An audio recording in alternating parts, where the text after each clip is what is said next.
Hi guys, and welcome to another episode of the Boxing Coalition. My name is Cam.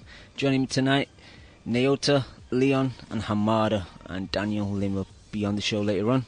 Hope you guys are well. Leon, I'll start with you. What the fuck happened with Walters? He quit on life. Yeah, that was... Is that one of the worst quits I've ever seen? I'm pretty sure it is. For me, I think it is. The worst. Yeah. The worst, yeah. It was quite peculiar. Yeah, the Matrix dazzled him. Even if he wasn't getting hurt with punches, the Matrix definitely affected his brain. For me, Leon, I just think the fact that he didn't get beat up, he wasn't battered and bruised, he wasn't cut, his eye wasn't closing. He wasn't lit up, was he? He wasn't getting rocked. He got hurt a bit in that last round. But it's nothing compared to some of the fights we see, really. Come on. Yeah. Oh, yeah, totally. Oh, yeah. He wasn't hurt as bad as he was against Daniel, that's for sure. Yeah. Exactly. At the end of that was at the second round or third round when he kind of got stunned a bit. But, I don't know. It's really... This is a fight. Feel like there's more going on than just being frustrated with Lomachenko's movement. Like, it feels like it's bigger than that. Well, it's funny, Leon, because... Or it's the most mental quit of all time. Obviously, you and me watched the Box Nation feed, and Buncey and Barry Jones, when Walters was making his ring entrance, kind of pointed out, like, he didn't really look focused, he didn't really look all there. And it seemed to be true. Because... So, what are you saying? Could have fucked up doing the weight? I don't know. I mean, there's no real obvious reason for it. Yeah, I mean, it's possible. Because, Cam, you mentioned it to us in the chat, and I didn't see it at first, but, like, after you mentioned it, I did think he looked a bit dry and a bit, I don't know, pale, I guess. Like, he didn't look as, lively, like, in the lead-up and everything. I mean, that's me just, anecdotally looking at it, But we said last week that we felt there was a touch of a cash out about it. I think we probably said that half in jest, but definitely feels like that now. It almost like a fuck you to Aram, like, fuck, I can't be fucked with this. Well, it's a fuck you to himself because he signed. I think he signed a contract extension to even get the damn fight. Exactly, that's the big outcome. Is he really has fucked himself. Exactly. That's the outcome of this. He's completely fucked himself. Exactly, because the thing not to mention the fact that he blamed HBO on his shitty performance. It was a very weird, and like did the corner want him to stop? He was just stomping around, wasn't he? No. If you listen to the corner, before they stopped it, his dad and his trainer were like saying, like, "What the fuck are you doing?" Like they were pretty upset with him. You know, like even Tony Weeks thought, like he thought he didn't hear him right. He's like, "Wait, you said you quit? Hold on a second, you didn't just say that, did you?" Pulled him back. He made him repeat it like twice, man. It's very weird because I just don't feel he was getting outclassed, but it wasn't like the most humiliating thing I'd ever seen. Leon, we said it in the past. Level. Guys can lose sometimes, and if they put in an effort, it doesn't matter if you lose against one of the top guys. But quitting like that, the issue is from now on, who's really going to want to fight Walters? Because you're going to think, well, he's very dangerous, he can knock my guy out. Or he might just quit, and it's going to make the fight just end on a really sour note. I don't know what he's... I mean, it's going to be some comeback to get back up there again. But, there's someone always willing to pay someone, isn't there? He could end up earning with Hearn. But he's dangerous. They're going to send him to the UK, feed him to your guys. Gonna ship him. Eddie could sell that Jamaican angle. I was gonna say they might get Virgin on board. You know, they had Usain Bolt with the broadband advertisements. They might get Lomachenko. They might get Walters over here and doing some advertising. You never know. Yeah, but the thing is, like, do you want your airplane to quit on you when you're up in the sky? Do you want do you want your cell phone to quit on you when you're in a business call? You know? his brand is pretty toxic, isn't it, at the moment? So yeah. I don't think we'll see him in a while. No. Yeah, Hamada, what did you think of the quit? Let me tell you something. I'm a pussy, you know. You can't do that. You can't quit. What is he doing? You got to fight, man. The fuck, man? That was disgraceful, man. Disgraceful. Huge L for Ari. Huge L for Ari. The writing was on the wall in that round, man. Like, he wasn't even. I don't even think he was hurt. I think he was pretending like he was hurt, and he checked out, man. I watched the fight Sunday morning, and my brother was watching it with me, and I said to him, "He's about to quit here. Like, he's about to quit." And then he got to the end of the round, and I said to him, "That's it. It's over. He's not coming out. He's quitting," because his body language was just terrible. Like, he was turning away, he was running away, it's like he didn't want to be there, and just, I don't know, man, that's like, I don't know how to explain it, but it's just, that's something that's unforgivable. Like, you just don't do that. You don't quit. You let your corner pull you out. You let the referee stop it. You don't openly say on microphones or something, "No, I don't want to come back out." No, that was a bitch move. And like, but if you're getting beat up bad and getting ragdolled around the ring, and your face is all fucks and you can't breathe through your broken nose, and it's understandable. Leon, if you get to round and you're Leon, like, "I'm fucked, I can't do it no more." Leon, and you happen there. Leon, and you train as a cunt like Peter Sims and asking Eddie Hearn to give him one more you in round. there getting fucking beat up. But that wasn't the case here. This was a mental thing, wasn't it? Yep. Yeah. He wasn't staggering around, all fucks. But if I could give him a tiny bit of respect, it would be the fact that he didn't like try and feign injury or come out with some bullshit. All he came out with was like inactivity. Like, I kind of respect him for not saying, "Oh, I hurt my hand," or "I broke my wrist," or some shit like that, because it would have been easy to come out with an excuse like that. So I do give him a tiny bit of respect. But his excuse was shit. Fuck that. No respect. Man. You don't quit, man. You can't do that. Like, that's not allowed. People, including us, have given Victor Ortiz plenty of shit for quitting, and he was getting kind of fucked up in those fights. You know what I mean? Like that. Quit for. At that time, he had a broken jaw. That was against Lopez, though. I'm talking about like against more like Maidana and Berto. Yeah, but he was getting knocked down. He was getting punched. No, really that's hard. what I mean. He was getting punished. He took punishment in those fights. So this was worse. Like, this is worse than Victor Ortiz quitting. Like, I can't get my head around it. Like, I think the dark arts, whatever. I don't know about you, but I think there's something fishy going on. I think some sort of fixing or something might be in place. I know it's a conspiracy theory or something, but you just don't do that, man. You just don't quit like that. Some large bets coming in from Jamaica. Yeah, I wouldn't be surprised. It's like my boy Lex Ruger was saying. Walters just took the money and said, "Fuck y'all." He probably betted on the fight himself. So. Yeah, bet on himself to lose. In his post-fight interview, he gave himself no rounds. I gave him 2 rounds. He gave himself no rounds. I give him 1. I gave him 2. Neota, how many did you give him? 2. No, you give him 3, man. Stop lying. I was. You had him ahead. I was trolling with you in the chat. Yeah. I gave him 2. I thought it was even after the after 4 rounds. Yes, yeah. After that, Lomachenko started to turn it up a little bit in the 5th and the 7th, especially. Obviously, the 7th was his best. The 6th was a little bit more like kind of an even, more like it wasn't as bad as the 5th. Like the 7th was Lomachenko's best round, followed by the 5th, and then probably like the 2nd, and then the what do you call it? Then the 6th. But no, but I mean the thing is, Lomachenko actually walked into a left hook from Walters a couple times, like when he did that little sidestep. He sidestepped right into a left hook, but Walters didn't throw the left hook often enough. He also wasn't active enough with his jab, and he was hunched over way too much. He wasn't using his height to his advantage the way he did, like, say, against Mariaga. If he would have fought the way he did against Lomachenko, the way he did against Mariaga, he would have got knocked out. Miguel Mariaga wobbled him a couple times, but Lomachenko used his height and reach in order to actually outpoint him in that fight. And then, otherwise, he did pretty good body work, but he wasn't consistent with it. It's like he did well with it, and then, like, completely abandoned that whole style that completely.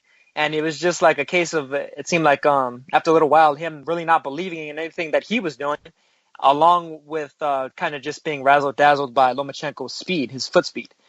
Because really, in terms of, there was a lot of the same openings that Lomachenko shown in his past fights. It wasn't necessarily like he overperformed compared to what he did against Martinez or what he did against Kosica his last couple of fights, for instance. So there's a lot of the same stuff there. I haven't really seen all this amazing improvement that everybody else sees. He looks pretty much like the same fighter to me. It's just he's fighting a different style, and a guy that's going to be that straight up and down, that and like just standing at mid range, as opposed to either crowding him or being on the outside and forcing Lomachenko to lead. Like there was that instance, what was that, in the third round, where it's like they just kind of stood and looked at each other at the end of the round. Yeah. Yeah, Lomachenko dropped his hands. He kind of goaded Walters in. Walters dropped his hands and goaded Lomachenko in. Did Lomachenko lead? No, Lomachenko doesn't like to lead. So if you can force him to lead, you can draw him into a type of fight that he doesn't want to fight either. But Walters is either too stupid or just doesn't have enough confidence in himself. I'd say probably a little bit of both in order to actually do that. Naota, my boy, Mr. Fix of Caffeine and Hip Hop in the chat is asking, you have to admit Loma is consideration for pound now. What do you think? If he beats Salido, then he is. In the rematch. Yeah. Amado, what did you think about the fight itself? I don't know, man. I felt Walters was very tentative at the start.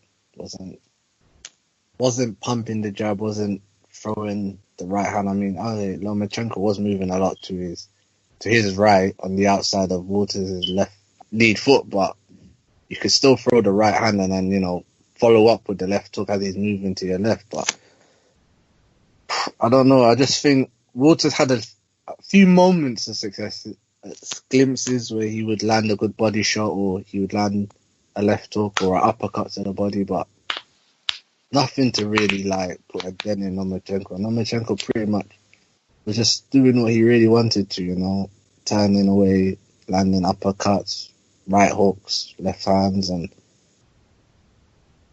Walters was just disappointing. And just the end was it was a farce, to be honest. Yeah. Leon, I know both of us woke up in the middle of the night really looking forward to it.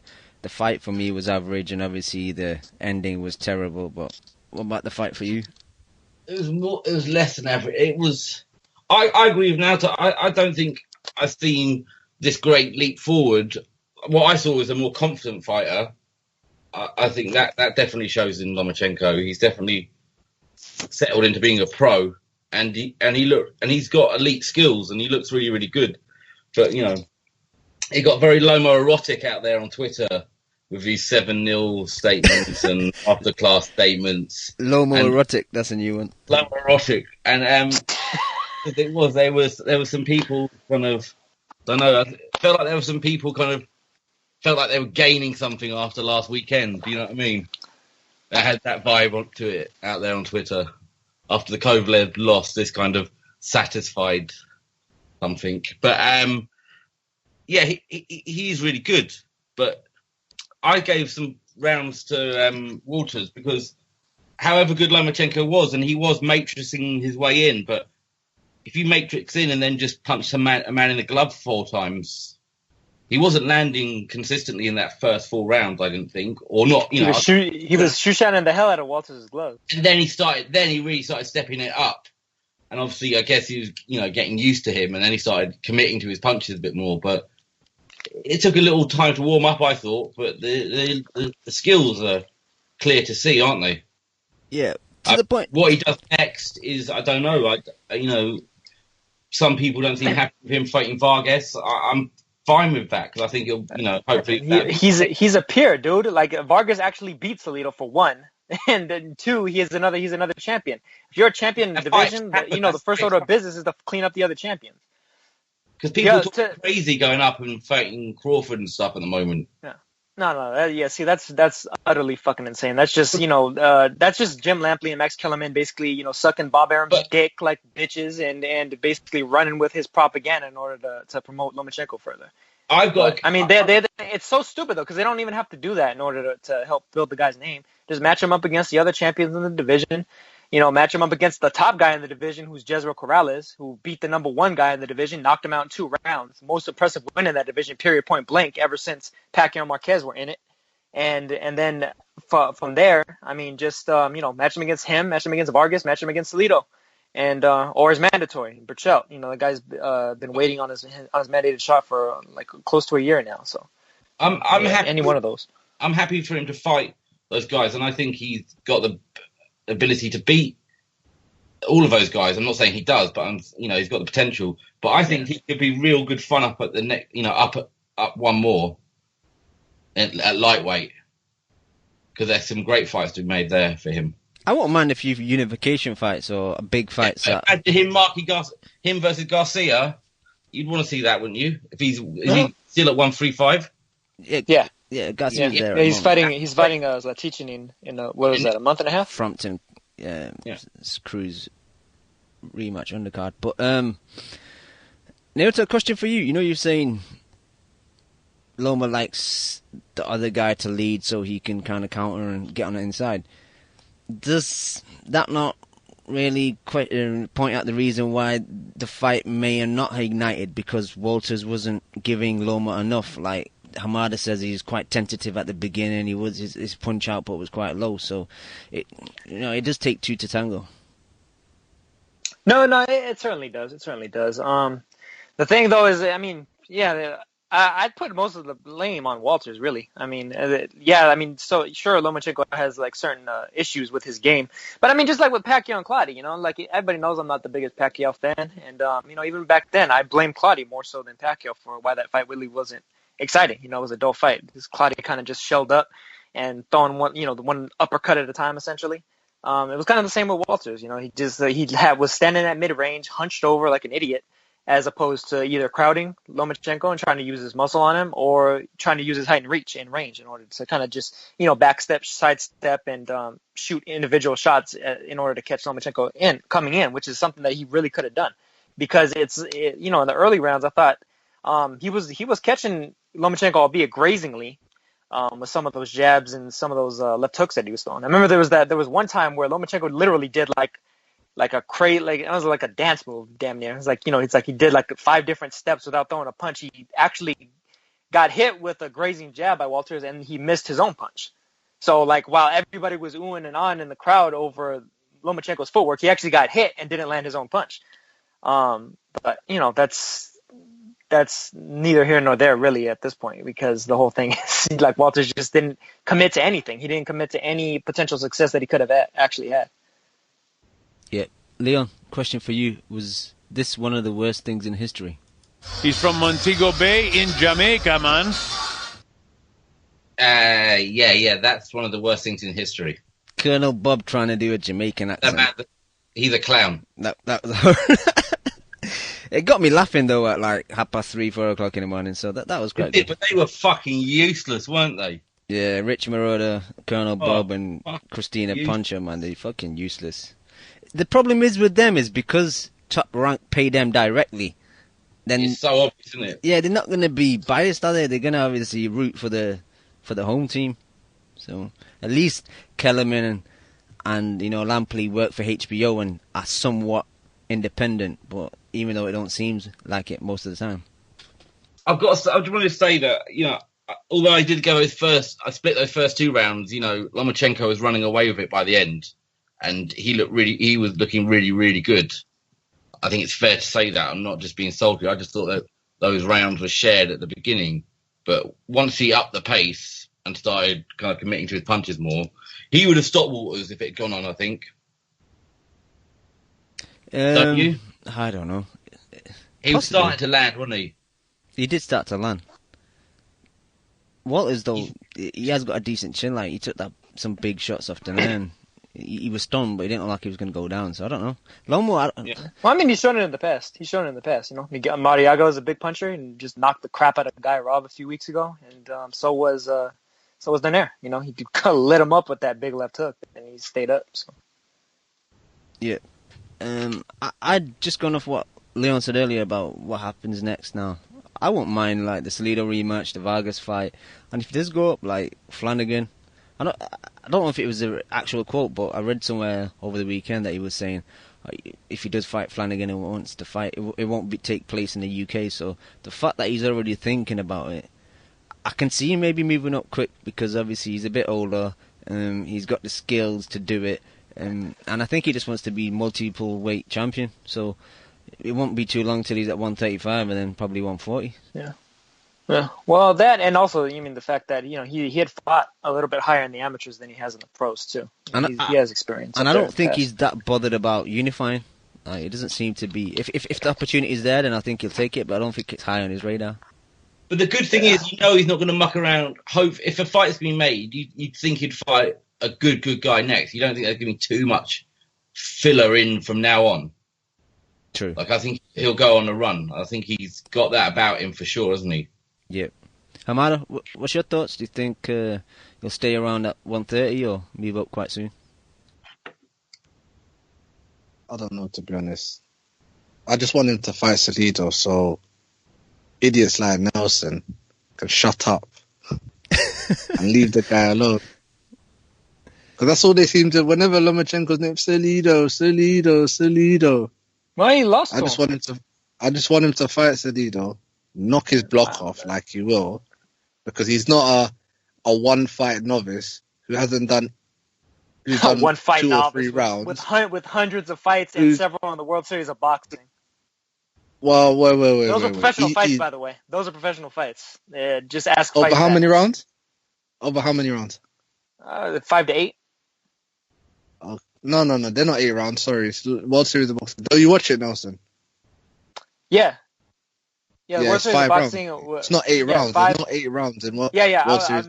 You know what? I mixed it up with AIBA Pro Boxing. They do 8 rounds. Okay, and he's done no more than 5 rounds. He was a 1-fight novice, and he attempted to fight a veteran world champion. A 1-fight novice. He was, right or wrong? Was he not a 1-fight novice? A 1-fight novice. And no, you're wrong. He obviously he was put in a difficult position with stuff like Salido missing weight, and who came in the ring. So Salido was drained. Was fight night weight? Can you tell me, what was his fight night weight? So Salido was drained, right? No, he wasn't drained. He missed the weight by 2 pounds. He missed the weight. He was not drained. Then he moved up to 130. Yeah, he was drained. No. He just couldn't make the weight, and he said, "Fuck it, I'm not even going to try." No, he couldn't make the weight because about 128. He was as dry as could be, Hamada. Listen, if he was anything between a pound over, then fair enough. He was 2.5 pounds over, mate. That's what he came into the ring like. Okay, and Mikey Garcia and Yorio Gamboa was he not like 140 plus in the ring, like 145? They beat him. Where's Gamboa's pound for pound ranking? Where's Mikey Garcia's pound for pound ranking? Was Gamboa a 1-fight novice? Lost. He lost. Was he a 1-fight novice? Wait, what are you saying now? Was Gamboa, Mikey Garcia a 1-fight novice when they fought him? Yeah, Lomachenko isn't a 1-fight fucking novice, dude. He had a 10-round fight against the former. He had a 10-round fight against a former contender in his first fight and knocked him out. Almost similar fashion to the way that Abner Mars knocked that same guy out. No, you're lying. Yes. I'm not lying. Ramirez guy is look at a the journeyman. fucking box wreck. The goddamn motherfucker fought fucking Abner Mars, got knocked out by him, and then Lomachenko knocked him out about a year later. That Ramirez guy, he fought on his debut as a journeyman. He's not a contender. Don't fool the listeners, please. I'm not fooling anybody. You're trying to, mate. Amada, no, I'm not. Amada, I kind of agree with you. I would like the Salido rematch to kind of put that fight, those 2 fights, well, if it happens, there'll be 2 fights to bed. But wouldn't that be a case of people just say, well, he did beat him once, blah blah blah, or do you think that rematch, if he wins it in a convincing fashion, and then everything will be laid to rest? Listen, the way I see it is, Lomachenko to be fair, he was ill prepared for that fight. You know, Salido is a Oh veteran. Lord, he looks exactly the fucking same as he did then. Listen, The motherfucker doesn't know how to listen lead. to what I'm gonna say. Salido boxed his motherfucking ears off and hit him with right hands over and over and over again, right on the chin. Listen, can you listen to me, Nelson? Go ahead. Before you just start going off, please. Like, I'm not disputing the fact that Salido won the fight. I'm not. But I'm saying Lomachenko was a one-fight novice. Yeah, he hasn't done the rounds. Second of all, and he went up against the dirtiest player in the game, who knows all the tricks of the trade, knows everything. So all the tricks that Jim Lampley made up in the 9th round in order to excuse Lomachenko losing, right? okay, so you're telling me that Salido's not a crafty, tricky veteran fighter? He's not. Yeah, no, he's a crafty, tricky veteran fighter, but all that narrative about all these low blows, the 100 or 200 low blows, or however the fucking a million low blows or whatever the fuck it is now, from Lampley and his crew of cronies I'm and not Jim dumbass Lampley. followers on Twitter. I'm not Jim Lampley. Well, you are obviously listening to him. You've obviously been listening to him. He's got a bug. I haven't even mentioned the low blows. That's what you're hinting at. It's fucking obvious, Hamada. Don't play games with me, man. I know exactly what you're fucking they're not getting at. low blows. I read between the lines. You're not dealing with an idiot. Nelson, was there some low blows? From both sides there were. And There's that's the type of thing that happens. That's the type of thing that happens when you throw body punches. Exactly. Yes. But it happens. Sometimes it happens. And listen, I'm not disputing the fact that Salido beat him. I'm just saying that he was ill prepared for that fight, because he should not have fought him in his second pro fight. Like, that was terrible matchmaking, because you don't fight people like that in your second fight. As we're probably going to get on to later on, something similar happened in Britain on the weekend, but we'll get on to that probably later on. But you don't fight people like that. People like that, those are tests. You have to be prepared for that. You can't fight Salido in your second pro fight. I don't care who you are. You can be one of the most talented fighters ever. You can't fight someone like Salido in your second fight. So, and that's me giving Salido credit. Some people like shit on Salido. I'm not even shitting on Salido. I just want him to avenge that loss, to shut people like you up who hate on him. And I don't hate on him. It's called I see it the way it is. You know, I'm not crowning this motherfucker pound for pound number one after he just lost to a fucking guy. Who's crowning him? I'm not crowning him. I'm talking about the general consensus. You keep talking about Jim Lampley. I'm not Jim Lampley. I'm talking about the general consensus, Hamada, and you're defending it. You're part and parcel defending the general consensus, Hamada. You're like a Republican who likes to talk about how, David Duke isn't racist. Sure. Right, Hamada. Who wins the rematch if they fight? Who wins? I don't know. It's a toss-up. Lomachenko probably gets a decision, but I don't know if he actually deserves it. He knocks him out. No, he doesn't. Right, I'm going to jump in now. I'm going to jump in. Round. That 12th round will happen in the second, third round, fourth round, fifth round. That 12th round wasn't anything. That 12th round, he momentarily. Salido didn't even go down. He was hurt. Didn't even go down. He didn't even go down. Hey, you know who's dropped Salido? Mikey Garcia dropped Salido several times. Did he stop? Did he get stopped? Did he get stopped? Hamada, did he get stopped? No, he never. Yes. Well, he will stop him. I'm telling you now, Lomachenko will knock him out. Because that Kokijim came closer to stopping Salido than fucking Lomachenko did. Rocky Martinez was dropping Salido. Fuck me, man. What's Lomachenko gonna do to him? Lomachenko, well, first of all, Lomachenko isn't the same guy as any of those guys that we're talking about. Different fighter. Shit out of Rocky Martinez. And he doesn't know how to lead either. And Salido's gonna make him do that again and fucking box his ears off again. Oh. Oh yeah. Hamada, by the way, Jezreel Corrales knocks Vasyl Lomachenko out. Sleep. Night. Good night, Lomachenko. See, I hope they fight now. Number one fighter in the division. Bob Arum's never gonna let Lomachenko anywhere near that fucking guy. All right, that's it now. Apparently, he was in talks to fight him before this guy had to go and fight the rematch with with Uchiyama. So I don't know what you're talking about, mate. No, he wasn't. Uchiyama had an immediate rematch clause. Corrales couldn't fight anybody except him. Yeah. When there's a rematch clause, the guy that has the rematch, listen, I don't even know what I'm talking about, rematch clauses and all this bullshit. But there might have been question marks. It's not bullshit. It's just proving your point wrong. You said something that was a blatent fucking flat out either a lie or something. How? Back that That's what I heard. I heard they were looking to fight him, and then obviously heard from who? The little voice inside of your head because you want to pop up Lomachenko further. I read stuff, man. I read the internet, mate. I read you. All right, that's it now. The internet also said aliens invaded last week. Mate. All right, that's it. All right. Listen, Nelson, man, just stop your hate, man. Just be positive, man. Okay, that's it. Positive vibe. We need to move on. No. We need to move on. We're going to go around in circles. That was good, though, man. I enjoyed the energy. Anyone else final to say about Lomachenko, Walters, or anything else regarding this fight? Nope. All right, Leon. Fuck Nicholas Walters. He ain't never getting on HBO again. They're gonna feed him to like whoever they want to in the future. He's done. It's over, man. Yeah, I agree. Leon, where should we go to next?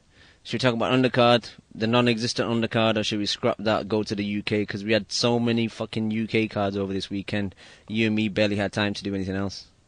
Yeah, that undercard was rubbish. The kid, rubbish. No need to talk about it. Yeah, only one fight though. Like Donovan George got sparked out in 2. So the dude that beat him, Makumbi, maybe him and Shawnee can get it on. Kev's boy.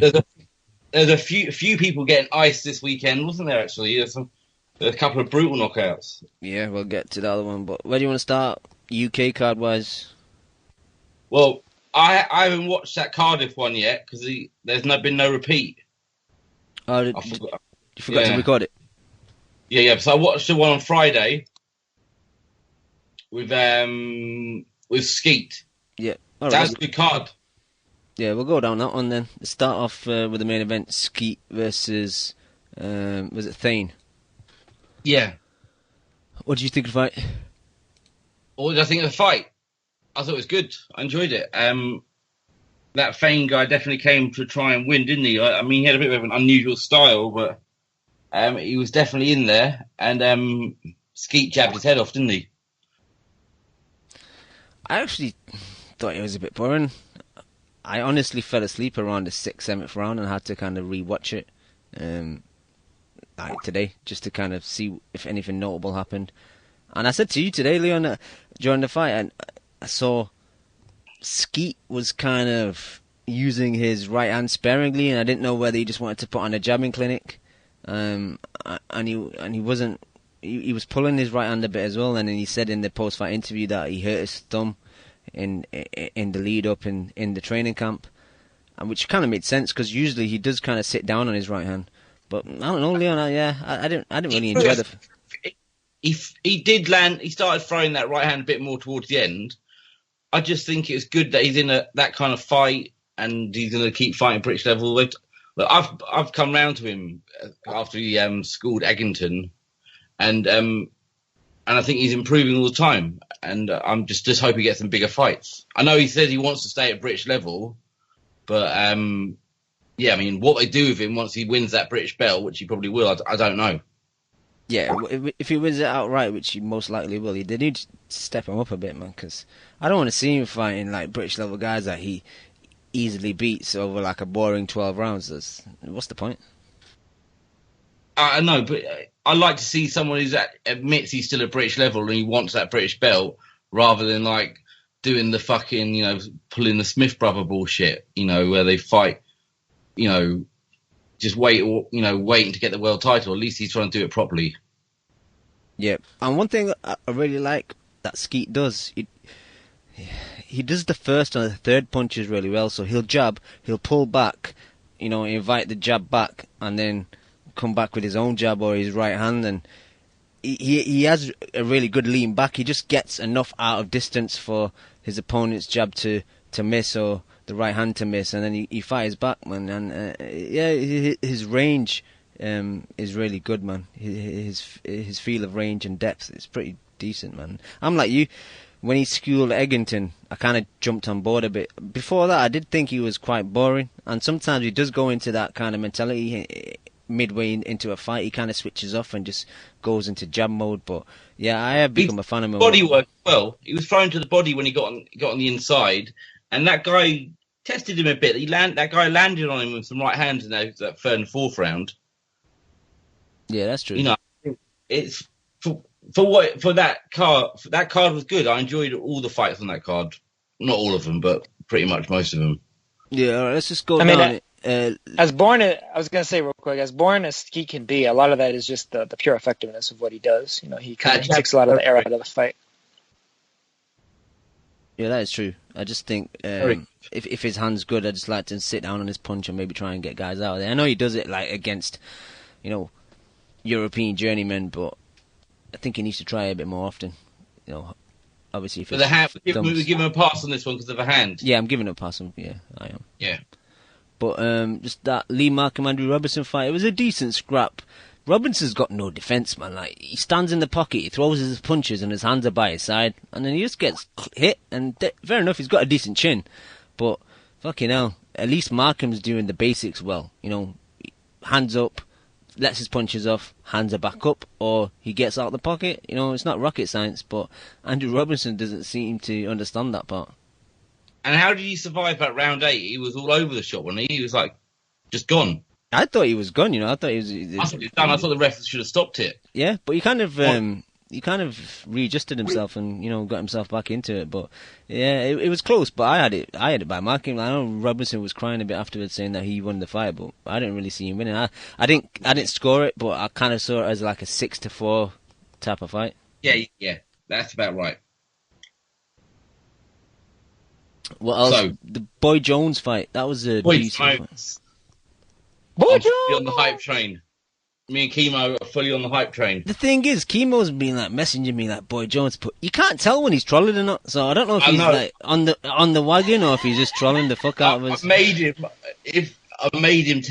told him not to fuck around because I'm sick of it. I never know if he's coming or going with the geezer. Yeah, but what do you think of the fight? I think he came clean and he's on the bandwagon. But what do you think of the fight? He's good, man. Look, the kid's got no amateur background, and he throws the punch. You know, for that level, a kid of 19, his technique is very good. It's very good. I mean, I don't know about him defensively, but offensively, so you're saying? I'm sorry, Leon. So you're saying he's a novice? Don't start this shit again. I'm not getting dragged into your fucking petty wars. It's a bit rich coming from me, but yeah, no, I just think the kid's really good. He sells like 400 tickets. Kid's 19. You know, it's a good thing. No, it's good, and technically, he is decent, and he puts punches together as well. Like he throws everything in combinations. Jab. He's always hooking off the jab. It was Chemo pointed it out to me, and he did it about 5 or 6 times in that fight. And also, did you notice that, like, even if he is in close, he can still let his shots off, even with that long range and those long, you know, stringy arms. He can still shorten up his punches and throw crisp shots on the inside. He was good off the ropes as well. I know people can think we're overreacting. We're just saying that for potential, and he's quite an interesting story. He could be good. We're not saying he's going to world level, but he could definitely get British level and maybe a little bit above, possibly. Yeah. I know, again, Naota, I don't know if you troll when you mention him, but, like, are you a fan or do you just troll because you like his name? Well, I mean, at the very beginning, before I even knew who he was, and I saw that there was a poster that said Boy Jones Jr. on it, I was like, you know, initially I was trolling, but when I actually saw him fight that first time, what was that, in, like, March, I think? I was pretty impressed back then, and I think he's developed a little bit more since then. I mean, I think he's a legitimately pretty good fighter. You know, we might actually be seeing kind of the makings of a future champion, you know, future, like, solid guy at super featherweight, lightweight, wherever he happens to wind up with a belt at, potentially. But, I mean, solid. Everything that he does is really good. Not sure how much of a amateur career he had, but, I mean, it just strikes me as none. None. Yeah. He did some legal fights and then straight into. Nice. They had about 50 fights. Nice. That's what I like to hear. He has some of that grit to him then too. But basically, he just strikes me as a natural. You know, he's one of these guys that probably, you know, pretty much came to the sport late and just has the natural ability. You know, you saw that with Nate Campbell, you saw that a little bit with Sergio Martinez, you saw that with Mauricio Herrera, Deontay Wilder to a degree. You know, he came in as a you know, ex-college athlete basically, and I think that we kind of see it here with Jones. You know, he looks very fluid for a guy that started late, and you know, yeah, he just seems to have just natural talent and a natural good gauging of distance and range, depth, and the whole nine. And yeah, it's going to be interesting to see how he winds up progressing. So, you know, Cam, his I think it was his trainer for Audley Harrison back in the day. It's Dominic Ningas, and he used to be a bit of a nutter, I think, and then he became a boxing trainer, or he boxed and he was a bouncer, and he's from quite a rough part of Chingford. His name's Ben Jones Jr., but there's another Ben Jones Jr. boxing in the UK, so he changed his name. Wait a minute, there's a rough part of Chingford? Yeah. Yeah, and that's where their gym is. What birds of a feather from Chingford? Chigwell. Oh yeah, I'm getting mixed up. Sorry. Yeah, no. It's an interesting story. Kid's good. Just onto his opponent, man. I give him huge respect, man. Oh, fuck, man. Martin Hillman. He had totally the opposite of what Nicholas Walters had. He had guts. He had determination. He was losing, but he was still trying, man. Like, even though like he probably lost almost every round, he was still putting the effort in. Only thing maybe, Leonor, I thought he maybe could got stopped around the 8th and 9th. Oh, definitely. He had no energy left. His swings were just wild and you know, so looping, like they didn't have a chance of landing. And I think he was just taking a beating, and he didn't need it, to be honest. Oh yeah, it was unnecessary because he was just teeing off on him in the end, wasn't he? Yeah. Initially, like the first 3-4 rounds, he was doing okay. Like he was trying to position Jones up against the ropes, and then, you know, let off his shots to the body and to the head. The only issue I had with him, though, Leon, is his guard was weird. It's like he was more bothered about protecting his body than he was about protecting his head. Yeah, like his head was like poking out, and like he's catching shots at the top of his head, but he had his hands really low and his elbows tucked in, so he weren't hitting the body. Maybe he knows he's got a glass body or something, but that was quite concerning, man, because he was taking a lot of shots to the head. But one thing, again, another positive of Boy Jones, man, is his left hook to the body is excellent, man. He manages just to loop it around and gets it precisely just behind the elbow, man. It's pretty nice, especially for like long, stringy guys as well. They don't really go to the body. So yeah, I like seeing that from rangy fighters when they can go to the body well and they don't neglect it. It's a very underrated skill. Yeah, and that's all from me for that particular fight. Unless you guys want to add anything else. No. What else was on that card? Chris Eubanks' strange son. Yeah, I thought he looked pretty poor, man. He was fucking rubbish. Yeah. Which is a shame because you saw that little 8-minute documentary, didn't you? Yeah. That was quite good from Box Nation, showing a bit of the background and, you know, how he's not really had contact with Eubanks Senior. But yeah, he was pretty poor in the fight. I gotta see that. He was I'll send you the link, man. It's quite good, Naota. But I think I did send you the link the other day. I did. But he was just looking for the single shots, and he was so wide on the hooks, Leon. Oh yeah, and he was just he couldn't help it. He was doing a little bit of a Eubanks stance, wasn't he? It was just so weird. And I don't know what he's trying to achieve. It seems a bit fucked. For the people at home, it was a 4-round, and I actually think he nicked it 3-1. But obviously the ref saw it as 2-2, so it was a draw. But yeah, especially in the last round, he kind of just seemed like he kind of ran out of gas a bit, and he didn't even have that much activity to run out of gas in a 4-round, Leon. Weird. Yeah. That Sanjeev Sahota was on there in another 4-rounder. That was a pretty average fight again. And Anthony Yard, he just pointless fight, knocked the guy out in the first round. And what I don't like, Leon, is, you know, like his trainer Tundi and Francis Warren, they're like, oh, well, we'll take it slow. He must have a shit chin or something, or he must have got sparked in sparring or something, because for them to be so like careful with him, because they're not even talking about stepping him up. Yeah, what is that? 10 fights now? I'll have a look. That was his 9th fight. 9th fight. I guess they've got a few more, but he's going to have to get a test sooner or later. I don't know where they get that test from domestically. He might just have to keep on fighting some kind of like lower level Eastern European guys for like 20 fights. Who's at that level in Britain?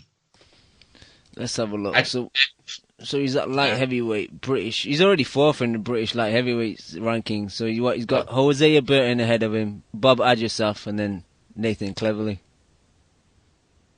There must be some guys below that. Just below though, yeah. Tom Baker's there. Callum Johnson, the one that fought a couple months ago.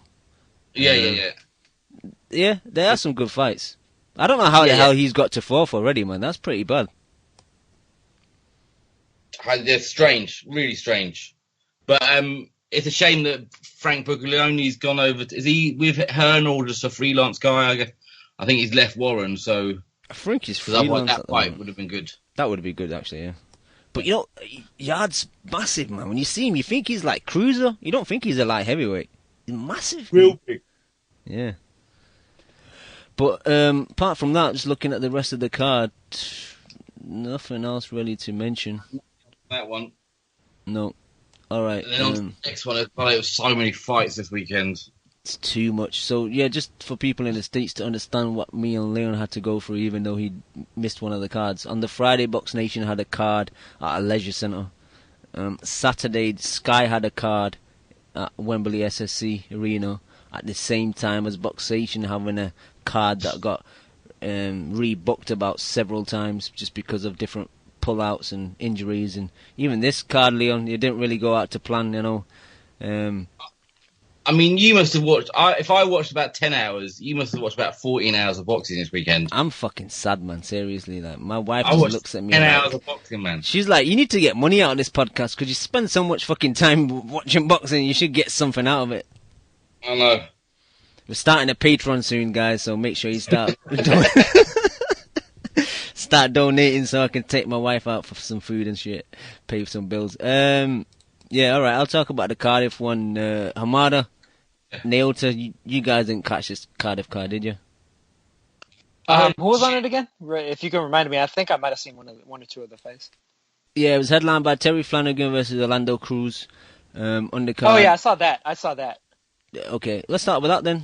Flanagan Cruz. What do you Hamada's think? favorite fighter, Orlando Cruz, man. Hamada was really crushed, and seeing his, he finds her very troublesome to, really tell us how he truly feels, about Orlando Cruz and his entire movement. And, it's like, we all need to, give our support to Hamada. He's going through some tough times and trials and tribulations. That's not nice. That's not nice. Orlando Cruz. Stop it. Let's stick to the fight now. How terrible is Orlando Cruz? Very bad, man. And the thing is, I had forgotten how fucking short he is. And, thing is, he got his ass whooped by Salido, and he also got his ass whooped by somebody, right after that fight, too. And Flanagan just beat the shit out of him. He whooped his ass, man. That was pretty ugly. He was overmatched in every facet, really. I mean, the thing is, he's a fairly skilled fighter. He can beat up on journeymen and stuff. Cruz can. But when he doesn't really have that speed advantage, which he really didn't have a speed advantage, didn't have a strength advantage, didn't have a skill advantage. He had no advantages at all over Flanagan. Flanagan could pretty much do whatever the hell he wanted to. Flanagan could have probably done the Andre Berto against Robert Guerrero and still whooped his ass.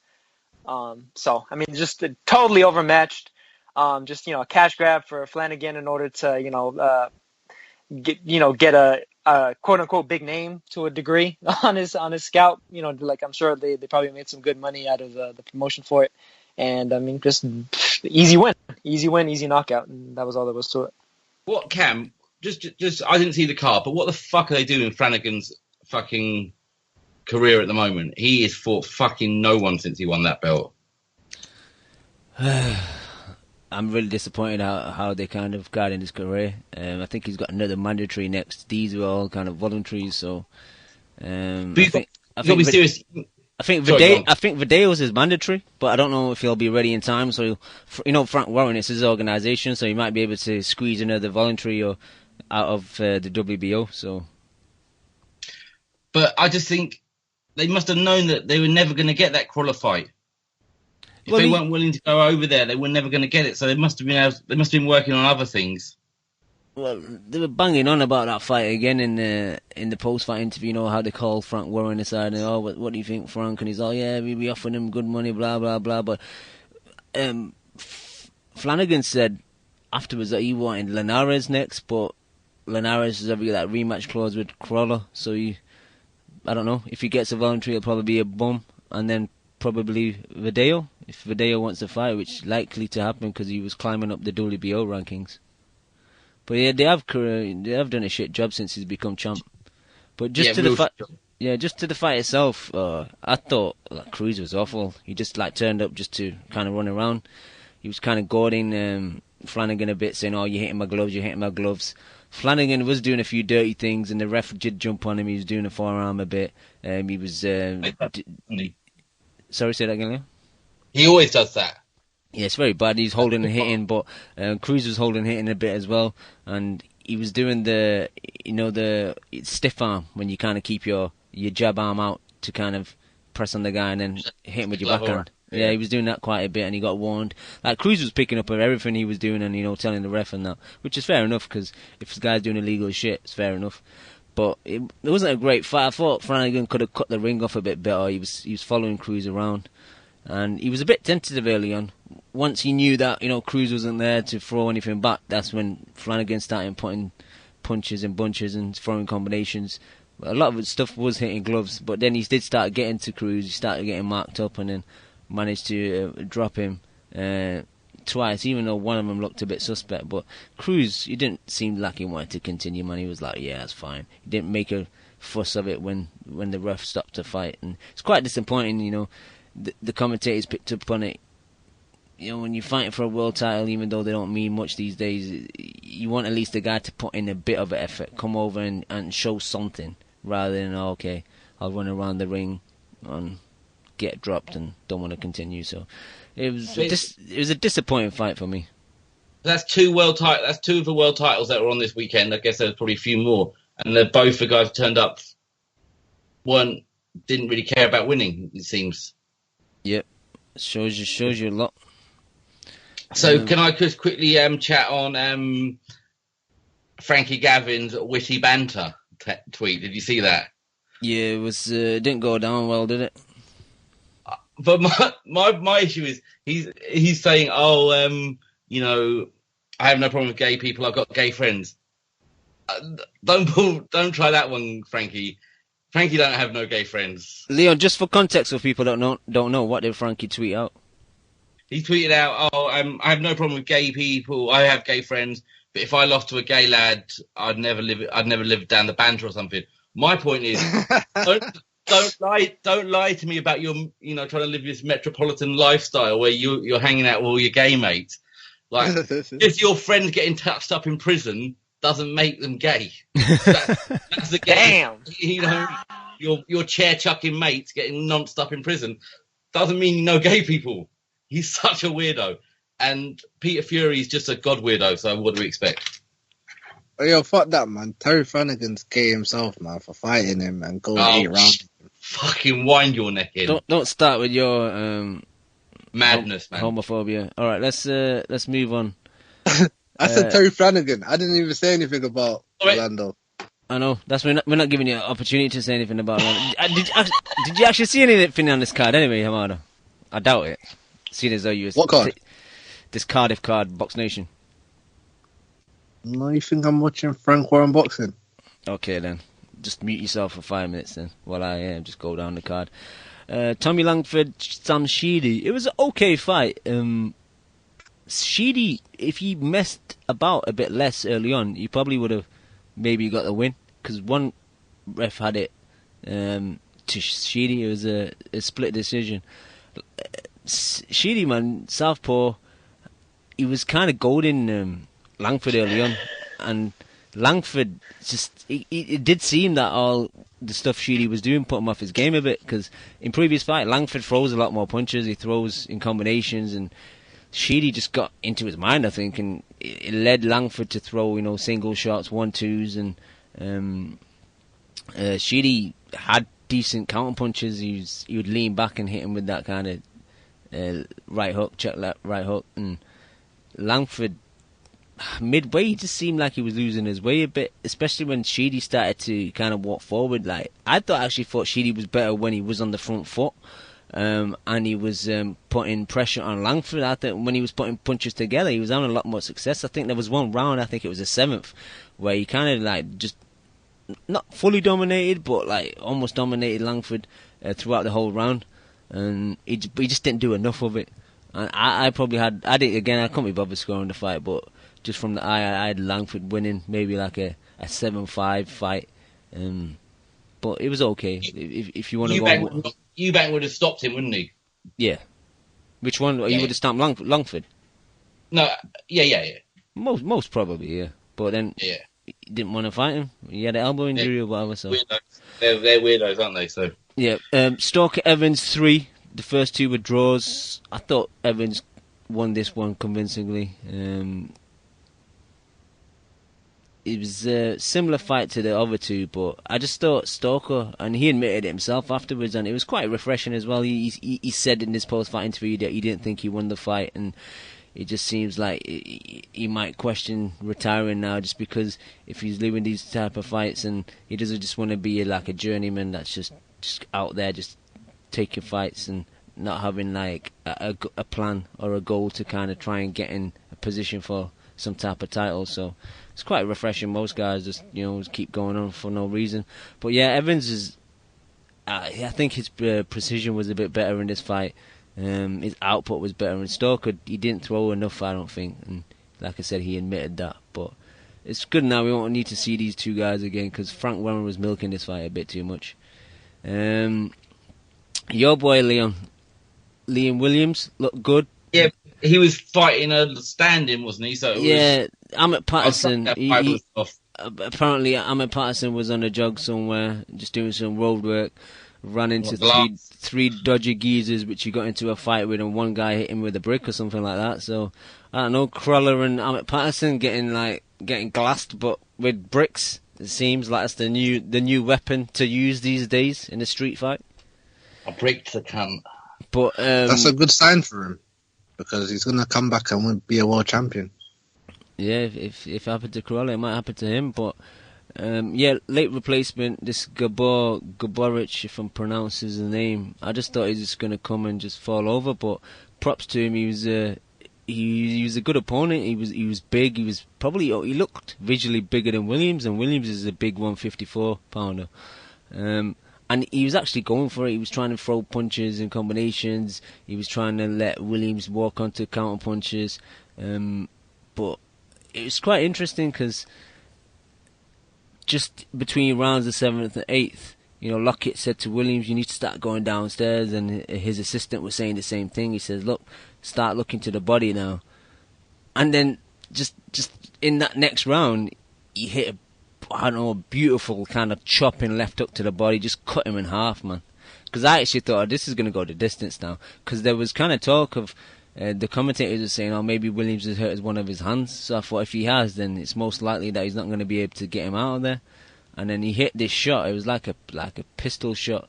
It had the noise of a bullet, and yeah, it was a beautiful body shot. You'll really like catching that, Leon, if you manage to find. Yeah, I'm gonna get a repeat in the week. I actually think that David Boy Essex has put these on YouTube on one of his accounts. Oh, really? So, yeah, I'll check him out. And I think he's put most of these Box Nation fights on there. So, but yeah, catch that.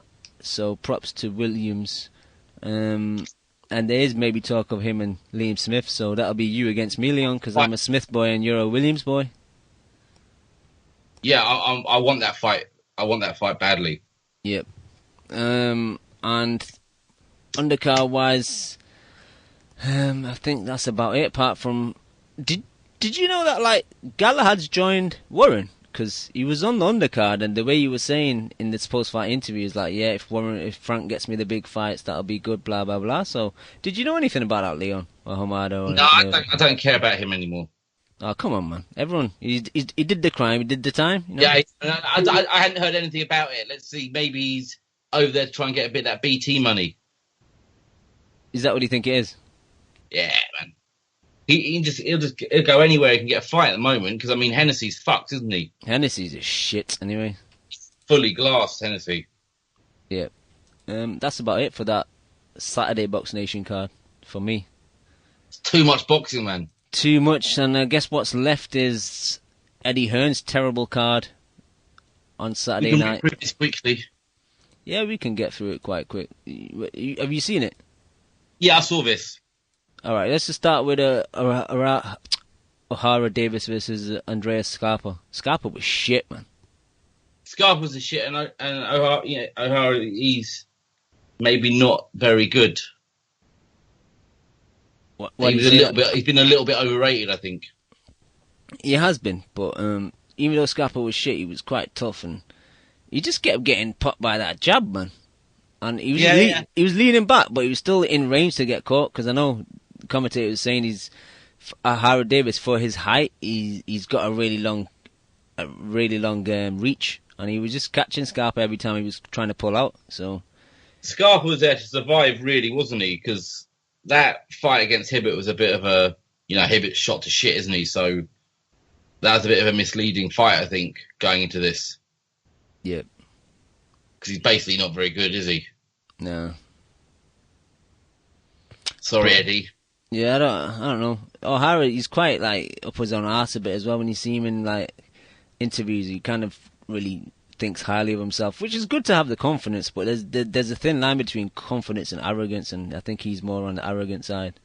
This is 140, right? Yeah, I love him and my boy Josh Taylor, man. Taylor would rip him apart. There used to be quite a good. I was going to come to it. There used to be quite a good crop of 140 fighters, didn't there?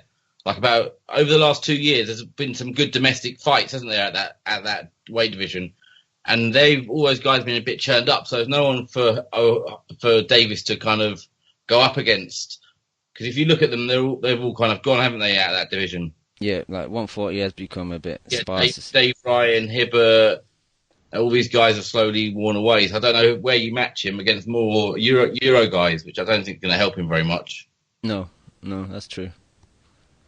But yeah, move on from the next fight. What do you want to go to next? Carson Jones getting his mortgage paid versus Ben Hall. Yep. I thought Ben Hall was doing all right until he got injured. I wouldn't say, I think it was a pretty even fight. He was. I don't know. The pressure started to get to him, man, because it was getting to him. But he was in a fight. He couldn't once that injury happened, he was fucked. Yeah, he couldn't keep Jones off him. For the first 2 rounds, he was doing all right. He was popping a jab and keeping a distance, but he hurt him in the third. Yeah, he did. He caught him with that shot, and he did kind of hurt him. But again, Jones did well to kind of regroup and carry on. What are they doing? Speaking to Eddie Hearn at ringside, but I think Hearn was actually right, saying get him out. He doesn't need to go another round. But why was they made him go another round, and then he hurt his shoulder? Why was Peter Sims asking Eddie Hearn and then ignoring him anyway and saying, "Well, you're going out there anyway"? Yeah, I don't understand. He's obviously injured. He's taking shots. And you're winning this, and the guy's fucking injured. That was stupid, man. That's how people get injured. And like you said, he went on to further making another injury. So it's well, you got, what was the extra? What was the point in that extra run? Just pull him out. I don't know who Eddie Jones thinks, and I say who Eddie Hearn thinks Carson Jones is. Just some kind of. He's not just a complete and utter bum. No. What did they expect to happen to this kid? That was his 9th or 10th fight. It's too early, man. Yeah. Really what bad are they doing? matchmaking. Because Carson, for all of his faults, he's going to give you a fucking hard fight, isn't he, at that level? Every fight Carson Jones has had, even though the second fight against, what was his name? Brian Rose was pretty shit. He disappointed me in the second fight there, but he's always a live dog, man. So you only kind of go in with him when you got the experience. You don't go in with fucking Carson Jones, even if you are decent in your 11th fight. Come on, man. That was very bad matchmaking. Very bad. Then did you see the Hibbert versus Geffen fight? Yeah, man. He got hard, didn't he, man? He was in that stage, when you stunned and you just stand down on your feet and then you take 2 more shots. Oh, he took those 2 shots falling down, didn't he? Yeah, it was a shame, man. He kind of got fucked up, and he's announced his retirement after that. So we wish him well in his retirement. I hope if he goes into training or whatever he goes on to do. He gave us good fights, Cam. No, he was always in a fun fight. He was never in a shit fight. I never saw Hibbert in a shit fight. Number of times he was involved in fights with Ryan that were on the AJ undercard, and they were the best fight on the fucking whole bill, weren't they? Yeah, that second fight was epic, man. You know, when Ryan was down twice, and then Ryan got up and went on to win it. And the third fight was good, and then Ryan got his back injured, and then Hibbert obviously went and won it. But I think he should have given Ryan that 4th fight, but that's different. To this fight, Leon, Hibbert, he'd throw like a 4-punch, 5-punch combination. Maybe 2-3 of them will land, have no effect on Geffen. Geffen throw 1 or 2 shots and like visibly stun Hibbert. That was the issue, man. He had a pistol shooter against a guy that had a sawed-off shotgun. Even though, and the thing is, like, Geffen's not really known as a big puncher, but I think that's just the fact that Hibbert's been in so many wars over the years. It's just finally took its toll. Yeah. His chin is cracked, and so there's no. I'm glad he's decided to retire.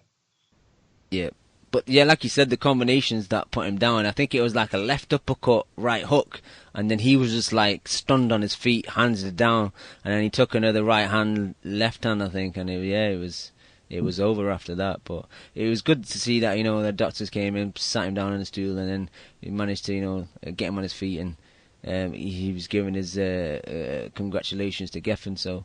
It's good to see that he wasn't too hurt, man. But it was a pretty impressive knockout from Geffen. Yeah, absolutely. Anything else in that? I know there was like a fight that was on bouncing around Twitter. Was it the Jake Ball getting stopped by Ice, didn't he? Yeah, JJ McDonough fell over the ropes and then he got iced after that in the first round. Was that like a big upset? Because I don't really know much of either of these guys. I think there's a lot expected of Jake Paul, and I think that's just gone down the fucking drain now. Because that was a brutal icing, man. It must have been bad because they showed it on Sky for like a split second. Yeah, they didn't want to sit on that subject for too long. Yeah. So it must have been bad. And then there was Katie Taylor, I guess, and then that was it, wasn't it? No, they had a really boring fight, man. It was Martin Joseph Ward versus Ronnie Clark. So. Oh yeah, I'm not watching that. Yeah, don't watch that. It was boring as fuck. But yeah, Katie Taylor. I know that you're not a fan of women's boxing, and I don't know if Naota may have caught this. Naota, did you catch this fight? No, I didn't. No, you didn't. I saw it, Cam. She definitely has skills, but she was up against a fucking pudding, man. It was like yeah, that's going to be a problem with competition. Is just going to be that girl looked really scared to be in there, man. It was weird. Yeah, but, that's going to be a major issue, right? Yeah, her opponent wasn't that good. And to be fair, I put a tweet out saying, Katie Taylor's debut better than Clarissa Shields' debut. And people were like, well, Clarissa Shields' opponent is better than Katie Taylor's opponent, which is a very fair response. But my main argument was the fact that... Eye test. If you do it on an eye test. Yeah, and for me, like, when we had that review of, when me and Naota reviewed, the Olympics, and I was really disappointed with Taylor, because there was so much, talk of her coming into it, and I never really saw her before these last Olympics in Rio. So when I saw some of her performances at Rio, I was really thinking, what's all the hype about? And when I saw Shields, I was like, oh shit, man, this girl fights like a professional and fights like a professional man. So I was really impressed. But when Shields fought Cruz, was it Cruz when she fought on the undercard of Loma? Fetchan Cruz. Yeah. I think she didn't use her skill set. Like, she kind of just went to war, which was quite fun as a spectator of boxing to see like these two women going to war. But she did, but I actually watched that fight again, and I actually did think that she kind of outboxed her. Cruz wasn't landing as much as I initially thought when I first watched it. Right. But I thought like she could have like done made that fight a lot easier and looked more impressive. And I thought Taylor, even though she did really a poor job at the Olympics, like against this girl, and to your point, Leon, like her opponent was pretty whack, but she just looked so confident. She was throwing punches like like a male Body punches were good. A male pro boxer does, man. The fact that she wasn't wearing a head guard for the first time, she looked so comfortable. She throwing nice combinations. His shot selection was excellent, man. I thought she looked real good, but yeah, opponent wasn't that good, but that's just on Eddie Hearn and his matchmaking. But that is the issue, to your point, Leon. Again, where we're gonna find the high caliber opponents. You know, the women's scene isn't as deep as the men's scene, so I think Hearn's going to probably get a title quite easy and then just milk her like he's milked kind of Luke Campbell and Joshua and all the Olympians that he's had. The talent pool generally in women's boxing isn't that deep. It tends to be extremely top heavy, especially at certain given weights. I'd be willing to bet with Katie Taylor, given her marketability and her weight class. What was that, lightweight or super featherweight? I think it was lightweight that she fought at. I think it was super feather. Okay.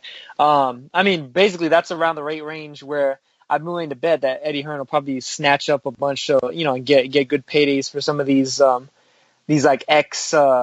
female UFC competitors and stuff, because that's the weight that they fight at. Like that's the main division over there anyway, is 135, where he'll probably just, be like, hey, you can get a better payday over here for fighting Katie Taylor, even if they're not even really boxers. And, that'll probably be a lot of her competition, along with, of course, whatever pool is out there as far as women's boxing. It tends to be a little bit more deep, though, compared to where Shields is at. With Shields, she's at super middleweight, where you really don't see as many women that can really carry muscle mass at that weight class. They tend to be a little bit softer in comparison. So, a lightweight is almost like the light heavyweight or the middleweight division for men. So, if anything, she'll probably have the more exciting career insofar as the potential for somebody to really compete with her. But by and large, it's going to be tough to find somebody unless they manage to match her up with some of the Olympians that she took losses to. Yeah, just my bad note. It was classed as lightweight on BoxRec, but Taylor was like 132.5, and opponent was just under 131. So yeah, were you going to say something, Leon? 2 minute rounds are bullshit, aren't they? They are, but it's kind of better because there's more action. It's kind of like they know, well, I've only got to fight for 2 minutes and I get a break. So I don't know. I find it okay. Nah, man. You just a hater, man. 3 minutes, though. I don't want it on my fucking card, man. You got to move with the times. But Leon, Ted Cheeseman was on this card. I still don't know who Ted Cheeseman is, though. So I don't know who Ted Cheeseman is. That was a fucking ordeal, man, that weekend. Ted Cheeseman is like, tired of dating. Like, he doesn't really exist, man. Yeah, never been seen, has he? No, never been seen. But that's all I got for that card, Leon, unless you want to add anything else. No, man. All right. I think we've finally covered all the cards that I struggled to watch this weekend. Let's talk some news, Leon. A fight that you guys didn't watch the card that I posted for you? Not yet, man. Not yet. Do you think we had time to watch that as well as all the other shit, Naota? Like, Naota, championship fight, man. Naota, for me, cards with English commentary are priority, and then anything else is after that. Well, I mean, they throw a little English in between the Tagalog, man. All right, all right. For anyone that's interested, you give us your thoughts on that fight. All right, it was Milan Melindo versus Falan Sakririn Jr., the guy that I talked about last week. Sakririn from Thailand, Melindo from the Philippines. As I mentioned, the commentary was in Tagalog because they were fighting in the Philippines. But basically, it was for an interim IBF championship for the light flyweight division because of the fact that Akira Higashi, they weren't sure, he's the champion, they weren't sure if he was going to move back up to flyweight and try and fight there or potentially move up to super flyweight in order to try to get a fourth title in a full weight class, kind of the same way that Gonzalez did, his ex-opponent. But Melindo managed to get a close unanimous decision over Sakririn, and so it looks like Yagashi's either his promoter or his manager, I can't remember exactly who it was, that was actually there live at the fight. So it looks like he's going to get right back into the mix. So he just fought this past weekend, and he's going to be probably fighting Yagashi on December 30th. So he's keeping extremely active. He'll definitely be in good shape. And I think that Yagashi versus Melindo could potentially be a fight of the year candidate just by virtue of the hand speed that both guys have. Both very fast hands, but I favor Yagashi because I think that he's just physically I think he can manhandle Melindo. Melindo tends to fight in spurts a little bit too much, but Melindo does keep a higher guard. Yagashi tends to be a little bit wild sometimes. And I favor Yagashi slightly, but clearly at least. And but Molindo is definitely a very live dog in that fight. And like I said, I think it could be a potential fight of the year candidate. And so I'm very much looking forward to that one. Thank you, Naota. All right, Leon, should we get some news about a possible fight that you and me may go to if tickets are not snatched up by third-party sellers? Yes. We are going full casual for this fight, aren't we? Are we going to sing Sweet Caroline if we get tickets? I'm just there to see one thing. I'm there to see that cunt get iced. That's all I care for. That's all I want to see. If you haven't figured out by now... fucking clowns, aren't they? Yeah, if you haven't figured out by now what fight we're talking about, David Haye versus Tony Bellew was announced for March. I still feel like it might, some shit's going to happen, man. Because every time I bought a David Haye ticket, the fights never happen. The least trustworthy fighter versus the most kind of petulant, childish fighter. They're fucking made for each other, aren't they? Yeah. I caught a clip of that rerun of him at that BJ Flores fight. It was fucking embarrassing, isn't it? Bellew's behaviour, jumping out of the ring like that. And it's all so cultivated. There's been numerous screen grabs going around Twitter of him saying, in chat rooms going, "Oh, get behind Haye. I wanted to win fights from years ago," and stuff. So it's just all fucking manufactured yet again. And it's the three of them. Hearn and Haye are the two most cynical men in boxing. So, it's going to be an absolute shit fest beforehand, isn't it? It's going to be fucking casual centre.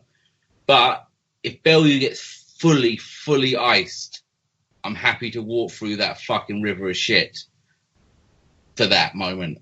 Same here. If I can be in that venue to see Tony Bellew get iced. And then I said, and then I'm happy for Coldwell to come in with a metal chair and smash the living fuck out of Haye. WWE style. I fucking Haye gets fucking, I don't want him to win. I just want someone to ice Bellew again. Naota, what do you think of this fight, man? Sorry, I was muted. Haye destroys Bellew, man. Bellew doesn't stand a fucking chance in that fight. I don't know what the hell got into this guy's head. I don't know if he's just hyped up because he scored that nasty KO over Makubu. Makubu or yeah. Him and also BJ. That was shit, that fight though. Yeah, he whooped his ass though.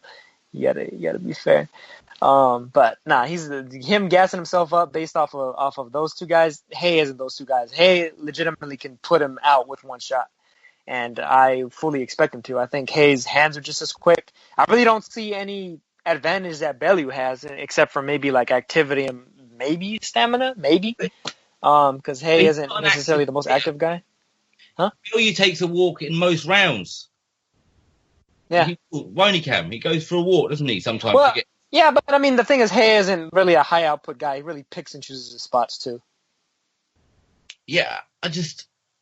That's so besides the point, though. It's Haye pretty much has the advantage everywhere around. That was even just me kind of giving just a slight question about if he might have better stamina, and that's not even a guarantee. So Haye, I think, destroys him. And to me, this is like Terry Flanagan versus Orlando Cruz all over again. Look, as the fight goes, I'm happy. I'm happy to watch it. It's just all the surrounding bullshit that is the issue here. You listen to Dave Caldwell on that Sky card beforehand, and it's the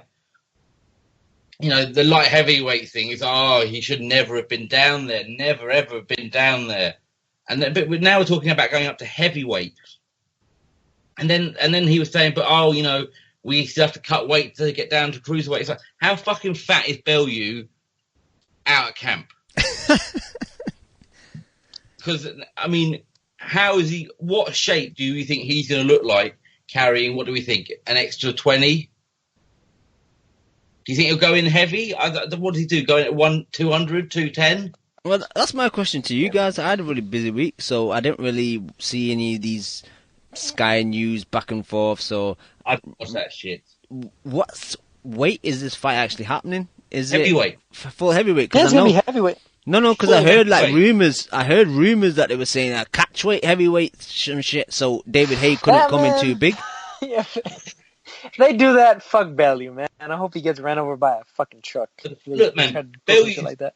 Let's be honest here. Bellew is the B-side. Whatever we think of Haye, he still has the ability to capture the casuals.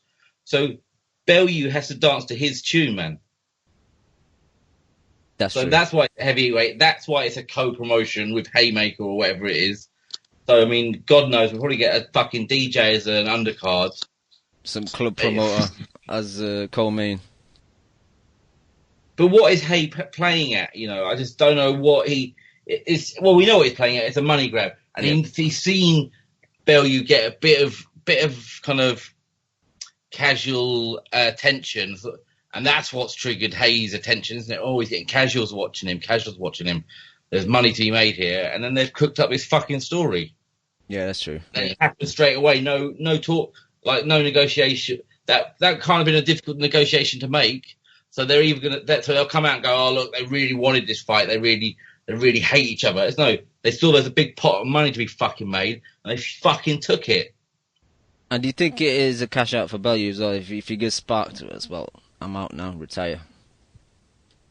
It's a cash out for Bellew.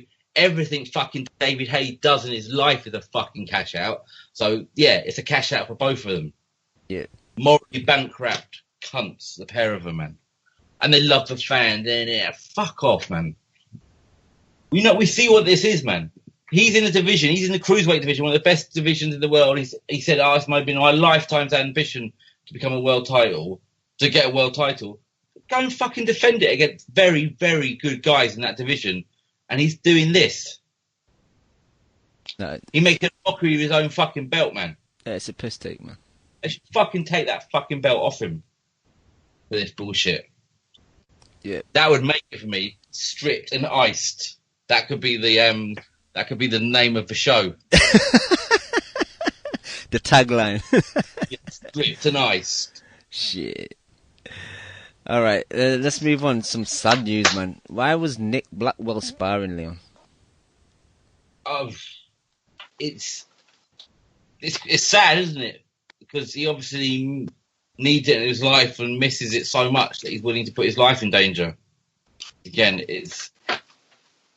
so I know some people might think it's stupid, and it is, but we don't know what it's like. He has nothing else in his life, so I'm not gonna. You can't shit on the guy too hard, you know. It's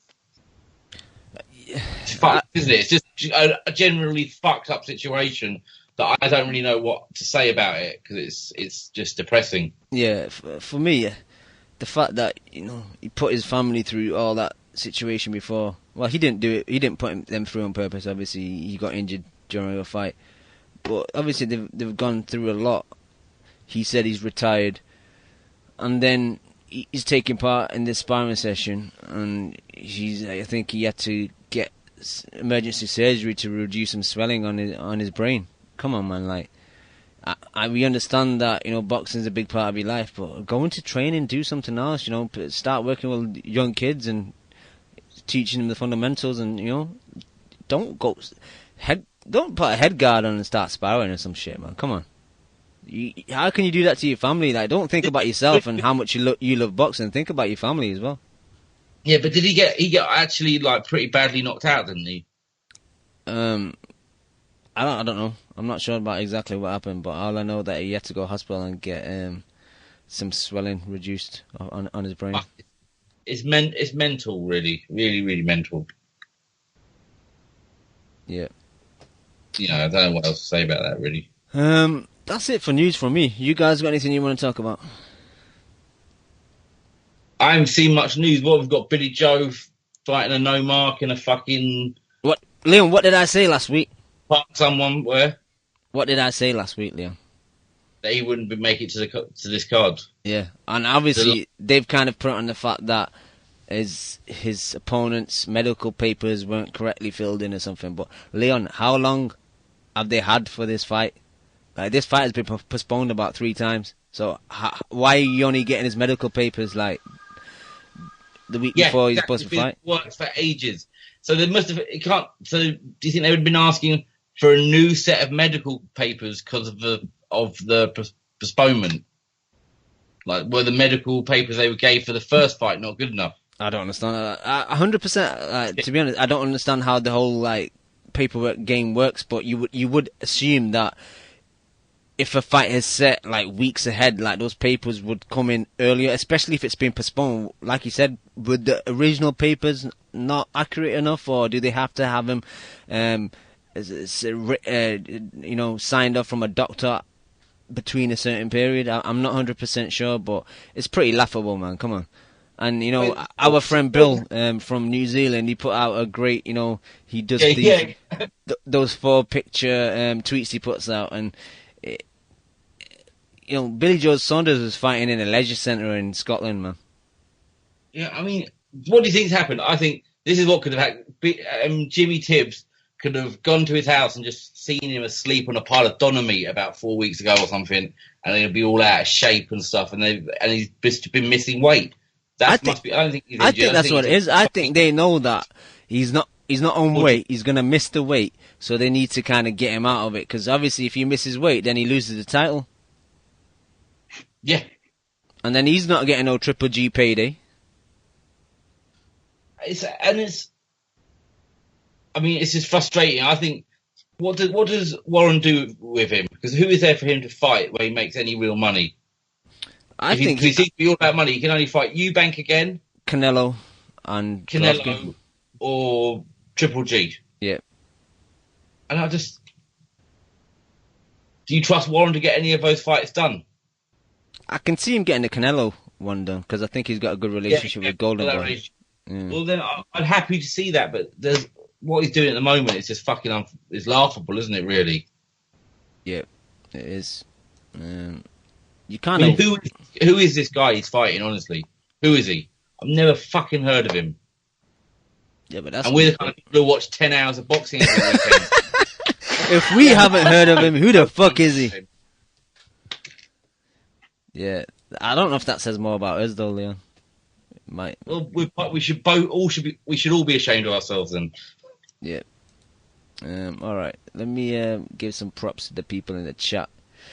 Loma, Usyk, Klitschko, African Shah, Wasif 1, Godinho, Pinhead 360, Overbruv, Mr. Fix, Doe Masters, Bill Bones 101, Nunez 83, PM Versus, Danny Yankee, Nothing for Something, Basileos, J Swede the A-Side, Johnny Clash, Beast Mode, Jason 268, BRD Hate, Shams 1000, Tico, Court Music, Scores Fam, my boy, and Foot, and 14 guests. Right, Leon, I want to kind of save Billy Joe into the preview show, well, preview part of the show, but it doesn't matter. Fuck it, who cares? That fucking Box Nation card's pretty terrible anyway. I haven't seen who Jack Catterall's fighting. But his opponent only got announced today, so you know he's going to be terrible, isn't it? If he's fighting someone he fighting one of his Mickey Mouse belts? Yep, most probably. I think my boy Paul Butler's on there against a TBA, so if he's not got an opponent on the Monday, he's not going to be a very good opponent, most likely. No. They have an opponent on Boxer for Paul Butler. Oh, did they? Didn't have one when I checked earlier. Yeah, it's some dude from Brazil. Brazilian. Who got knocked out 3 fights ago. There you go, then. And got knocked out in 6 by Jonathan Guzman. Right. Yeah, I'm just going to see if Cattrall's fighting anyone decent, but where's it gone? Billy Joe Saunders. Yeah, it's a WBO Intercontinental for over 10 rounds. I think it's the belt he's had for a while. It may have been, it might not be. I'm not sure. I know he had it like an interim belt for a while. Cattrall did. Let me have a look. Yeah, he had something, didn't he? Yeah, I think he's just defending that same belt. The one he picked up a few fights ago. Continental job. Yeah, but yeah, it's a fucking terrible card. Saturday in Paisley, Scotland. So, you know, Victor Loughlin will be a big part of that because that's where he's from. So he'll probably be reffing on those fights. But yeah, fuck that card. It's shit. Today, Is that it for the weekend? Is there that? And what's his name fighting? Tevin Farmer fighting. Tevin Farmer's fighting. There's a good card in Russia. Yeah, that's a shame, Leon, because if Box Nation didn't have that shit card in Scotland, they probably would have picked up this Russian card because it's got Lebedev versus Gassiev, Troivonsky versus someone, Chakiev's on there, Kudryashov's on there. I'll tell you now, I bet you that is the card of the year. It'll get streamed on YouTube, I bet you. Yeah, but will it have English commentary, though? It'll have Russian commentary, probably. And I hate that, though, man. But I'd still do it to watch Dennis, just for the ring walk. True. And for the sailor outfit. Yeah, the sailor outfit. Looking like Popeye. Yeah, man. But I bet that's out there on YouTube somewhere, because those Russian cards are often on YouTube. I actually forgot about that. Yeah, I'll probably do that. I'll probably watch that live on YouTube and watch the Box Nation on like Sunday when I got fuck all to do. Yeah. But what about we got Pulev versus Samuel Peter? How the fuck is he still fighting? Wait, on which card? That's in Bulgaria, Yeah, Bulgaria, yeah. Oh. That's fairly interesting. But there's another Russian card as well, Naota. There's Denis Shafikov versus Richard Kamei. Yes. That would be a good fight. So underrated, man. I think that could be a fight of the year candidate too. Shafikov and Kamei. I think that's about as evenly matched as you get between guys that don't have belts. Is that really quick turnaround, Kamei? Yeah, because he only fought Easter. Was it in September? Yeah, at the beginning of September, so 3 months. It's not bad. That's good. He's busy. Yeah, I actually got Kamei in that. Like, even though he lost to Easter, he gave himself he did himself good in that fight. And I like Shafikov. He's southpaw brethren, but I don't know. I think Kamei's range, and I think he should be able to like just pick him off from the outside. To be honest. Nah, I think Shafikov's hands are too fast for Kamei. Oh, do you think so? The combinations are gonna get him. Have you seen where they're fighting? Yeah, they're fighting in Moscow. So no, have you seen Kamei's the name the tough fight? Oh, gym. tough fight gym. Yeah, it's in a gym, man. Kamei's getting robbed. That's pretty poor, man. That's in the gym. The thing about he probably will get robbed if it goes in points. Who knows? Maybe it's a big gym. Maybe it's like a 24-hour fitness. It's just huge. You never know. Yeah. Like, They gotta move the treadmills and ellipticals out of the way in order to set up the ring. Yeah. Leon, just on your point with Farmer, Naota, like, have you seen much of Farmer? I haven't. It's always like he's just off TV. Like, do you see the hype in him? No.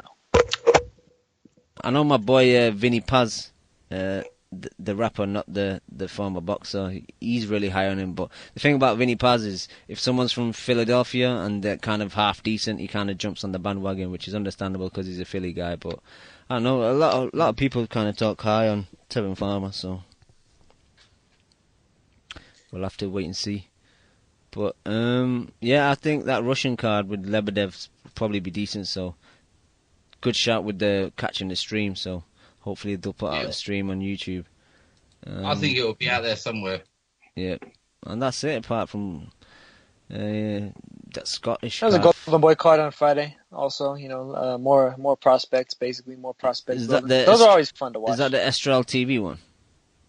Yeah. But it's on Golden Boy's YouTube channel. They stream them live every Friday. Oh, so we get to hear Steve every Friday. So. We get to hear Steve Kim. Yeah. And was it and Doug Fisher for free? Yep. Yeah. And the reason I'm rushing the preview is because we got someone on the line. Chew, my boy. What's happening? How's it going, Chew? Not bad, man. How are you, Cam? I'm good, man. How's the hard work, dedication in Scotland? Always. I'm like Ricky Burns in the catering industry. I'm just. They thought I was done. But I came back like a fucking champion. Let's go, champ. In another weight class. Always. Chew. I've not seen many of the fights of the weekend, Cam. I saw Lomachenko-Walters. I take it you've talked about that already, yeah? Yeah, the floor is yours, Chew. Just talk about this weekend fights that you saw, like Walters and Loma. Obviously, go back to Kovalev and Ward as well, if you want to. I'll start chronologically. Ward Kovalev, I had the exact same scorecard as Harold Lederman. I've saw some funny scorecards. I don't really see the mystery in scoring this fight. To me, it was quite a clear fight to score. Maybe a couple of subjective rounds, like round 3. People gave round 10 to Ward. I don't know why. But I thought Kovalev was just better than Ward, but at the same time, I was still expecting something better from both. You know, don't get me wrong, it was a good fight, competitive fight, but I didn't think either kind of hit the limits of what I thought they could. You know, it wasn't like a shattering fight for me. It was kind of, in a way, it was kind of boring, but I've got to give Ward credit. He looked out of there by maybe halfway through the fight. He still lost. I don't see how you could give that fight to Ward, at best a draw. But, you know, you've got to give him credit because he was dead and buried, and I thought Kovalev took his foot off his throat. He had him, and then he just let him back into the fight, and just he's gonna regret that. It reminded me like Oscar De La Hoya, Tito Trinidad. You know, when Oscar's winning so much that he feels as if he can just take it down a gear, take your foot off the accelerator, and let your opponent back into the fight. And whatever you can say about Andre Ward, he is a champion. He's a brilliant competitor. And if they ever were to have a rematch, I think Ward would be the better for it. He's had a good look at him. I thought he made some kind of adjustments at the beginning of the fight. I thought he was doing too much of this. He was trying to slip everything. And you could tell he wasn't just shot by the power, but he was shot by the accuracy. He's never been hit flush like that before. And that's just credit to Kovalev, who's punches so straight. Even the knockdown in the second round, I thought it was like two Wild West gunslingers fucking drawing their gun at the crack of dawn. Who's going to land first? And, you know, Kovalev got that straight shot, whereas Ward, he done that slip thing and he was trying to come back, but he just took too long doing it. And to me, Ward looks as if he's lost a step in speed, lost a step in punch resistance. He's clearly not the man he was because of injuries. I don't know, I never heard the full show. What did you guys think of that fight last week, looking back? Listen to the full show. You don't want to go down that rabbit hole again, yeah? Not really. No, true. I think it's really interesting, a lot of the points that you make, but I actually think, I don't know definitively who the rematch favors, but I can also see the rematch favoring Kovalev, because for me, the second half of that fight, I felt like if he just increased his activity by even like 10 to 20%, whatever that means, I feel like he could have won the fight so much more decisively. So like for me, it's almost just a matter of not necessarily having to improve as a fighter, but just improving your conditioning that could really take him to over that hill, even more so than Ward, who actually, in my opinion, has to make more of the technical adjustments. Improving the game plan as well. Because, I mean, there was only a couple punches really that won some of those rounds. It was like a difference of literally like 2 punches. Yeah. Yo, Lim. Because true, Lim, I thought you said you were sounding better, man. You sound fucked. Well, I'm okay now, but I lost my voice in Vegas entirely. Just feeling better and they're sounding better, Cam. I feel better, exactly. That's true. But no, honestly, I agree with you 100% true regarding the, I was just, when I rewatched the fight, I was just like imploring Kovalev to do more, because I felt like Ward was there for the taking again, and I felt like if you just, increased your activity by like 10 to 15 punches per round, like that fight was there for you to take, and Absolutely. I don't know.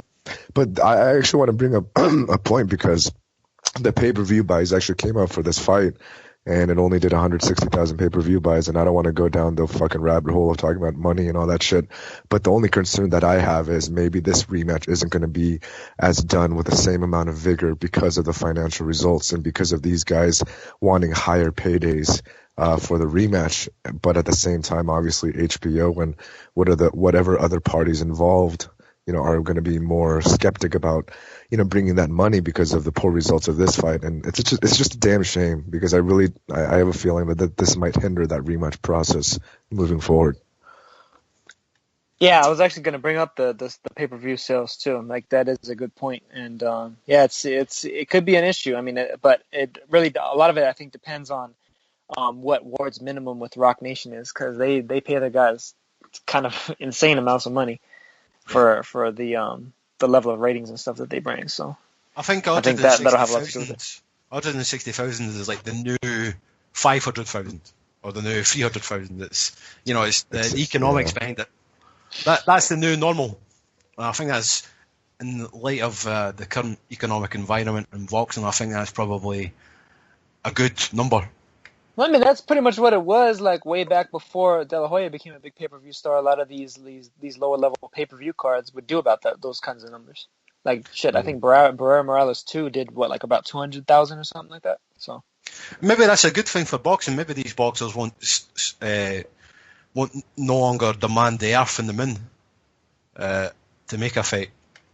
If things are kind of... I'm skeptical about that.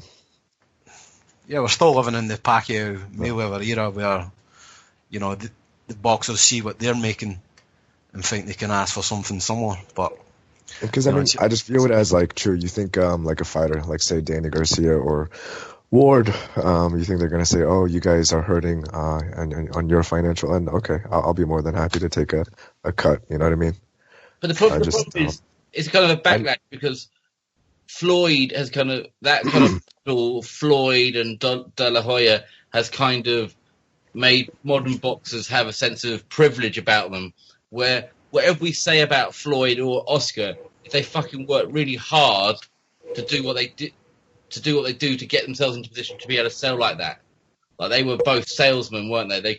They were self-promoters that went outside of the sport in order to make sure people knew who they were. Yeah, they put themselves into situations. They worked hard to get where they are. These guys expected to fucking come to them. So am I shocked? 140? I'm surprised they got that many. No one watches this fucking sport. 160 actually, but yeah, point still stands. Yeah, that 20k is important. No, but I mean it is. It's a crossover. Like guys, they're so lazy. They're not doing enough work. Like I get that, but still, it was such a good fight, And then to me, it's like you can't do the same. No, I mean from leading up to it. I'm not saying in hindsight, but I mean if Canelo's fights against Billy Joe Saunders can do 300,000, like why can't this do 300,000? Like that to me is a little bit alarming. Yeah, that's doing that numbers because of Mexicans. A lot of it has to do with the difference between a lot of people just streaming it at home by themselves, or people actually buying the pay-per-view and having like parties and shit. With Canelo, I think it's more the latter. With Kovalev Ward, I'd say it's absolutely more the former. They need to find a way to save the sport. They need to find a way to monetize the streams. I've got no problem paying £2, £3, £4, £5 to watch a fight. I'd rather pay that. At least I'd get a good fucking video. Yeah, to find like a HD stream like Top Rank does, like Golden Boy does on their YouTube, like stuff like that. It's quality stuff. If they just actually utilize the platform, they could actually put some ads on it, or like you said, do a light pay-per-view fee, or a light pay-per-view fee with some ads. Fuck it. I mean, they show us ads regardless. They show us the Hammer Stone movie and shit before main events. So fuck it. The only reason they won't do that is because if they put an internet link, high D, ultra definition, people are just going to rip that anyway, and except they'll have a crystal clear HD link. As though they can't do it already. I mean, people can hook up their computer to their TV and get a capture card. You're right, but I guess the point I'm trying to make is people are, whether they do an internet service or not, people are always want to do something, get something for free. So it doesn't really fucking help much. Well, what it really is about making it easier for people to actually pay for it. Because I think there's a lot of people that would pay like a nominal fee, a light fee, as opposed to streaming, and that's a revenue that they're just missing out on completely and entirely. I think most boxing fans, as hardcore fans, they would like to give back to the sport somehow. I don't really buy any boxers' merchandise, don't go to many fights. So what the fuck do I do? How do I help the boxer? I love to criticise them, but what do I do to help the boxer? I do. I'll fucking say it. I do fuck all to help the boxer. I do fuck all to help the sport. I criticise the sport. I take for the sport. How can I give back? Some cunt out there help me give back to the sport. I don't know how to do it though. We'll figure something out. Pay the Box Coalition Patreon fee. Yeah. Yeah. 10 pence. Lim and Chu. Walters versus Lomachenko. There you go, Lim. It was the worst fight card I've ever been to. I didn't even know what the fuck happened when Walters quit. I had no fucking idea what happened. I was just there, just in shock. Were people angry in there? No, they were just shocked. I'm really just confused. Yeah, I think they were confused more than anything. And I think it took them a while to process what happened. And I mean, the crowd there was like 90% Lomachenko, so nobody really gave a fuck that Walters really quit, you know. But it was startling to watch and just process everything. And that card was such ass, Leon. That fucking co-main event was so fucking terrible. Like, who was that Thai guy that Russian guy was fighting? Like, holy fuck! Was that? Wait, you're talking about Panama? He was fighting a guy from Mexico, dude. The co-main, the fight right before the main event. Yeah. The high cheekbones. I would like that. Bob Sapp. That guy wasn't Thai. That guy wasn't Asian. He was Mexican. His name is Silverio Ortiz. Lim, you take a guess. Oh well, okay. Well, maybe that just says more about my state of mind at that night. But regardless, kids the don't main do event. drugs. It's the main event. I don't know, man. I really didn't see much. Like Leon mentioned, I listened to what Leon said earlier, and like I think Lomachenko's improvements more a result of him just being very comfortable in the ring. I think that's very obvious to see between fight 2 against Salido and right now. He's just much more comfortable with himself, and I think that plays a huge part in obviously what you're able to do. I still hold him in higher regards than I think all of you guys do, just because even though it's the eye test, like what I saw in certain spurts against Walters, and even the Rocky Martinez fight, who I know is completely washed up, like those are some special things that I witnessed. And again, I know like this fight is very difficult to really, explain everything in hindsight now with the way that Walters quit. But I mean, just again, I know this is very oversimplistic, but I mean, the guy has 8 fights, and just look at his resume this far. I just think he's only going to improve and get better. Yeah, I agree. Yeah, I thought that the speed difference was massive. Walters looked beat before he even got in the ring. It was almost as if he was like the victim of a CIA a psyop. He was just mind fucked from the beginning. And the thing with Walters is he doesn't fight tall. He may have this kind of famous reach where he's even got longer reach than Andre Ward, but he doesn't fight tall. He doesn't use his reach. He's always crouching. He's always heavy on his front foot. He's got no bounce. Like in every exchange, like Lomachenko is just off.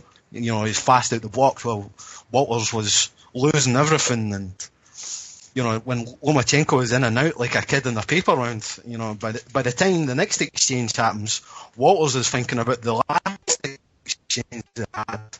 With Lomachenko, he's on to the next one.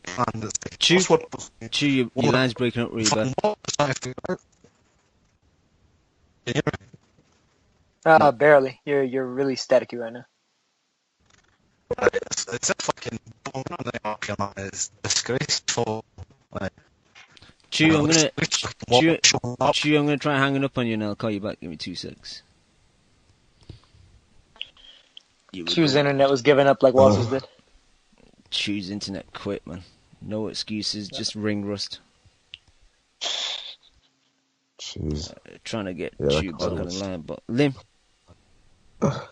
Horrible, Cam. Absolutely horrible. That undercard or lack of. What was funny, just to go off topic, was I woke up and Leon woke up at like 3:30 in the morning. Box Nation, for some reason, and now I understand it, that they were showing the replay of Kovalev Ward on HBO, so they had a really big gap in between the terrible undercard fights that they're showing. And even more annoyingly, people on Twitter were rescoring Ward Kovalev, so not only was I fucking tired, and they were just Steve Bunce and Barry Jones just filling time just before the Walters fight. Then you had people giving their thoughts on why they give Kovalev this round and why they give word that around on Twitter, man. It was just horrible. Saturday night was just Sunday morning was just horrible. Yeah, it sounds pretty awful, Cam. It's I don't know. I tried rewatching the Walters Lomachenko fight just to see if there was anything in particular that really caused Walters to quit, but I didn't see anything substantive. And I don't know. Like I made this may sound a little crazy, but maybe Walters just had a decision like a couple months ago that he doesn't like boxing anymore. You know, like I wouldn't be surprised if he just retires and we never hear from him again. I don't know, because there really is no other explanation as to why he would quit in that regard. Because I don't know, unlike the Duran quit job, like this was, it didn't have as much background. It didn't have as much of that kind of frustration that I think Duran faced vis-a-vis Walters. So just really inexplicable stuff, man. I really don't know what to say. And it's a shame because it doesn't do much for Lomachenko, because I mean we had the discussion prior to this fight last Monday that if Lomachenko had won, not necessarily in impressive fashion, but if he had won decisively, we all would have rated him very, very highly. And he did that, and yet obviously we're not giving him that kind of credit because of Walters' lackluster performance, to say the least. Yep, totally agree. Yep. Chew, you back? Yeah, can you guys hear me now? Yeah, loud and clear. Oh, you sound perfect. High tech, just like Lomachenko. Exactly. I was gonna say the same thing. High tech. That's a great nickname. That suits him. High tech. You get it. High tech, high technique. Oh, man. It suits him, but every time I think of it, I just think of some old trainers that my parents bought me when I was about 5 years old. Yeah. I think a Geek Squad, like a better version of Geek Squad. Yeah, like I just envision Lomachenko wearing that shitty ass Best Buy suit with the black tie. He's like, "Hello, can I help you?" Fuck. Yeah, I thought, I've never seen the Floyd Mayweather comparisons before, but that's the first time I thought, yeah, he looks like Floyd in there. Just the way he actually mind fucks an opponent. It is like the Matrix. It kind of reminded me of like Diego Corrales' Floyd. The way that Walters just froze. The way that Corrales just froze. And I think when you're in with that kind of level, that kind of talent, I mean, you're probably gonna freeze, but I don't know. I'm just really fucking disappointed in the lack of fight. I don't want to scream corruption, but I mean, at least throw a punch. I didn't see one landed punch from Walters. To me, it just looks suspicious. Like if you, because he's not fucking you up, Lomachenko. He might be out manoeuvring you, but he's not causing like tremendous amount of damage. So what have you got to lose in just throwing punches like Salido did? It's fucking baffling. And if the two were ever to have a rematch, I would imagine that fucking Walters would do a lot better. And in a way, it kind of takes the one away from Lomachenko, how bad Walters was. It's almost as if you don't really want to give him the win, and it takes the shine away, and it's a shame. I mean, it happens though sometimes. I mean, I kind of compared it to Pacquiao Claudio earlier. I think it's kind of a similar circumstance, and like Rigondeaux, Agbeko too, a similar type of circumstance where one guy just doesn't show up at all. And yeah, I mean, you got to give credit to the winner, of course, for winning the fight, doing his job. But at the same time, you didn't see the loser underperform to such a degree. It's like it's unavoidable. Yeah, you didn't see the real Walters. I don't know what's wrong with him, but that wasn't the real Walters. I don't think Lomachenko done anything to make him do that, to be honest. Like from round one, just no fight, no passion. He didn't want to be there. Who knows why? Maybe like Dan was saying, he doesn't like boxing anymore. Maybe he can't make the weight. You could speculate, but I know what it was. I didn't see that wooden axe anywhere. Maybe that was his lucky charm. Maybe that's the source of the power. maybe. That fucking gimmicky X. But he's got to go back to the drawing board. But he's not done. Like, he didn't really take any damage, and people saying he quit. He shouldn't quit after 7 rounds, but I could see his logic. You know, he was speaking after the fight, saying that, you know, he'd done the smart thing. He's got his career in front of him, or, you know, he doesn't want to take any more damage, and he wasn't going to win the fight. But, you know, you're making that decision after 7 rounds. There's still fucking 40% of the fight left, and you're saying before the fight that you're willing to do anything to win, and then you come into the ring like that. Is dodgy. I don't know what the fuck's going on there. Chu, Lim, you got anything else you guys want to talk about? No, man. The floor is all Chu's. Is there any other fights this year? Is that the year pretty much done? No, there's still quite a few. There's a ton of fights on December 10th, man. It's nothing but fights all day. What fights are happening then? Charlo Williams, Cuellar Mares, Joshua Molina, Quick Cayetano, Concepcion Yafai, Crawford Molina, Parker Ruiz. Fuck's sake, man, you're not even going to have enough time to talk through that next week. Parker Ruiz, I think, is like a really fucking interesting fight. Parker will win, but I'd like to see him getting tested by a big puncher. Like a real fucking knockout puncher, and let's see what he's got. I mean, Ruiz has pretty fast. Ruiz has really fast hands, and he can crack a bit. You know, he's not a one-shot KO artist, but I think he'll give him something to think about for sure. I'm impressed by the level of his opposition. I heard he lost a lot of weight too, Ruiz, for this camp. Yeah, I've seen some pictures from a few months ago, and he definitely looked lighter. He looked a little bit, you know, leaner. Yeah, I heard he dropped down from 260 to 259. I knew there was a joke in there somewhere, Lim. I'm sorry, I had to. But I don't think anyone in the UK has picked this up, which is a shame. No, actually, Box Nation have picked it up. Yeah, I tell a lie. Yeah. And HBO's going to show it right before Crawford Molina too. So, right before Menard Beltran, because they're showing that fight also. Was it on like a tape delay or something? Mm-hmm. Tape delay is shit because all the hardcores will watch it anyway on the internet. So. Yeah, exactly. I'm watching that shit at it's probably going to be on at like 7 a.m. over here. Anything else, Chu, Lim? Nah, I'm good, man. I'm good. Come on, Chu, give us something else, man. Let me check boxing scene. What do you think of Joshua versus Molina? Easy work for Josh. That's fucking. That's actually. I mean, you're talking about Klitschko and then you go fight Molina. That's actually just embarrassing. And even like Tony Bellew and David Tay, that's fucking worse. Actually, yeah. What's your thoughts on that? Fight Shannon Briggs. That's what I think. Fight Shannon Briggs. Fight heavyweight. This just seems money grab. Gimmicky. Money grabbing. Because I'm not particularly interested in Tony Bellew at heavyweight.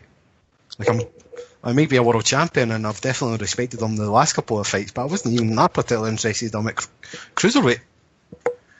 And given fucking David Say's past antics, you know, just money grabbing off fans, fucking arranging fights, cancelling them again. To me, he's one of the fighters in boxing that doesn't give a fuck what the fans think. He actually doesn't give a fuck. He just announces who he wants to fight, lines up all the fucking Sky interviews and stuff, and just hopes that the fans buy into his shtick. Buy the pay-per-view if it's on pay-per-view, and then, you know, he'll fucking go to that well every time if there's water in it. You know, he needs to calm the fuck down, man. He needs to listen to what the fans want. Like, who could have predicted that he was going to fight Tony Bellew next? You kind of maybe got a hint of it after Tony Bellew started talking shit about him, but I don't really see the real drama between the two. I mean, you can tell when they talk to each other that they don't like each other, but for Tony Bellew to call David Haye after winning the Cruiserweight title is just so random. It's fucking so random, and it's clear that they've had maybe backroom discussions about it prior to fucking making it public. WWE. Yeah, like in the business world, you're just doing a wee fucking test, see what the public reaction is. Taster. Yeah. But it's not a fight that gets me excited. I'll probably watch it. But there's just so many other good fights that could have happened instead. You'll probably stream it. I don't blame Tony Bellew as much. You know, he's got to make money, and there's no real fucking money fights at Cruiserweight. But you know, David Haye, I think. You know, you've been talking about Joshua, you've been talking about Klitschko, you've been talking about Shannon Briggs, and just to have that fight after your run of bums, it just kind of leaves the fucking a bad taste in my mouth. Yeah. Lim, you give a shit about David Haye versus Tony Bellew? No, I don't. Chew, did you hear about Nick Blackwell getting into a sparring session and getting injured again? I did. Your take on it? It's like a junkie relapsing. You know, he's addicted to boxing. But sometimes you just need to fucking hide the needle. You know, he's going to cause himself some fucking serious harm. You know, I don't... Who sparred him? That's all I know. Surely you know who Nick Blackwell is, what happened to him. Why would you want to spar him? Did they pay? Did they talk you into it? I mean, you could have paid me fucking $1 million. I wouldn't have sparred him, I wouldn't have touched him. If I touch him wrong, it's murder. He's back in hospital. It's a shame. I feel for him because he's had his fucking career taken from him. And clearly he needs something to fill that, but I mean, it's like I talked about like last year. They stop guys like Shannon Briggs and Jermaine Taylor from fighting when it's all they know. It's how they know to make a living. You know, what they're going to do after that. You know, it could, maybe you're preventing them from damaging themselves, you know, stopping them from themselves, but it's all these guys know. It's like a drug. And how do you combat that? I mean, you're never not going to stop Nick Blackwell from putting on a pair of gloves and fighting if he really wanted to. You know, if he really wanted to, you can't stop him. So it doesn't surprise me, but really the guy who sparred him should take a good look at himself, and the gym that fucking accommodated it as well. Yeah, man, that's crazy. Anything else, boys? Well, I mean, what is? I was wondering if Chu or Lim had any thoughts about Shavakov Comey. I think it's an excellent fight coming this Friday. I'll be honest with you, I know who Comey is, I don't know who Shavakov is. He lost a close decision to Rancis Barthélemy. Oh, fuck. He trains with Triple G's, trained by Abel. Yeah, right. Abel Sanchez. Yeah, I mean, it doesn't really do anything for me, that fight, you know. Is the Lebedev fight this weekend? Yep. Yeah. Okay. Saturday. You got any thoughts about that one, Shu? Lebedev versus Murat? Gassiev. Lebedev. Gassiev's a beast. It's a very good fight. Very even in that fight. That dude can fucking crack. Lebedev and who? Gassiev. He's another Abel Sanchez fighter. Is he? I know I've seen Lebedev fight, but I need to have a look at Gassiev. Yeah, I just don't want Lebedev to get any more substantial damage on his face, man. Quasimodo. Lim, though, you can't look much worse. Quasimodo dressed as Popeye. That's a good cartoon. Yeah, I'm sorry. What was it, Kim? I said you can't get much worse. Like, what are you concerned about? I don't know. I just think that hematoma that he got a couple of years ago, like that was one of the most frightening things I've ever seen in the sport. Guillermo Jones, And, that like, was disgusting, man. Like if anything close to that happens again, like I don't know. And from what I've heard from Lebedev's people is that like he's very, very mindful of that right now. I mean, he's obviously not the youngest fighter anymore. I think he's 32, 33 years old, and they're actually a little bit concerned about going in there against such a big puncher who's also, very young and up and coming. Again, who can fucking crack. So it's a really dangerous fight for Lebedev, man. And I think, I don't know, even though Lebedev is a better boxer, I do feel like this could be the fight where a lot of his past wars just come up and maybe show themselves, even if he does win, because I do feel like he's at that point where these things are going to slowly unwind, unfortunately. I haven't seen much of Gassiev, so I can't really give my 2 cents. I'm a big He's a fan hungry of young lion. Yeah. Yeah, so... Is he from Ukraine, Russia, let's say?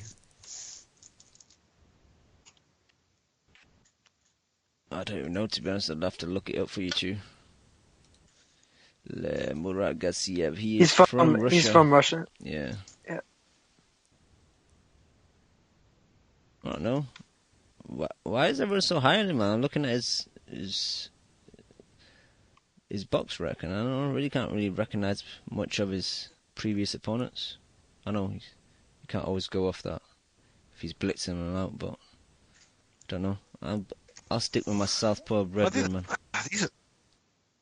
These Russian fighters have got that Beatles haircut. They try to be part of the Smith family crew.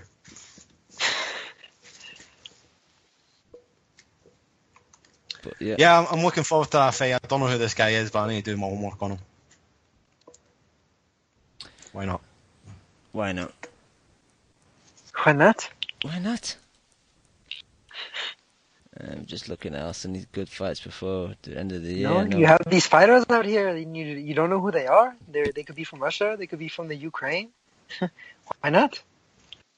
Yo, Chu, what do you think about like Stavern getting popped but still getting allowed to fight Povetkin?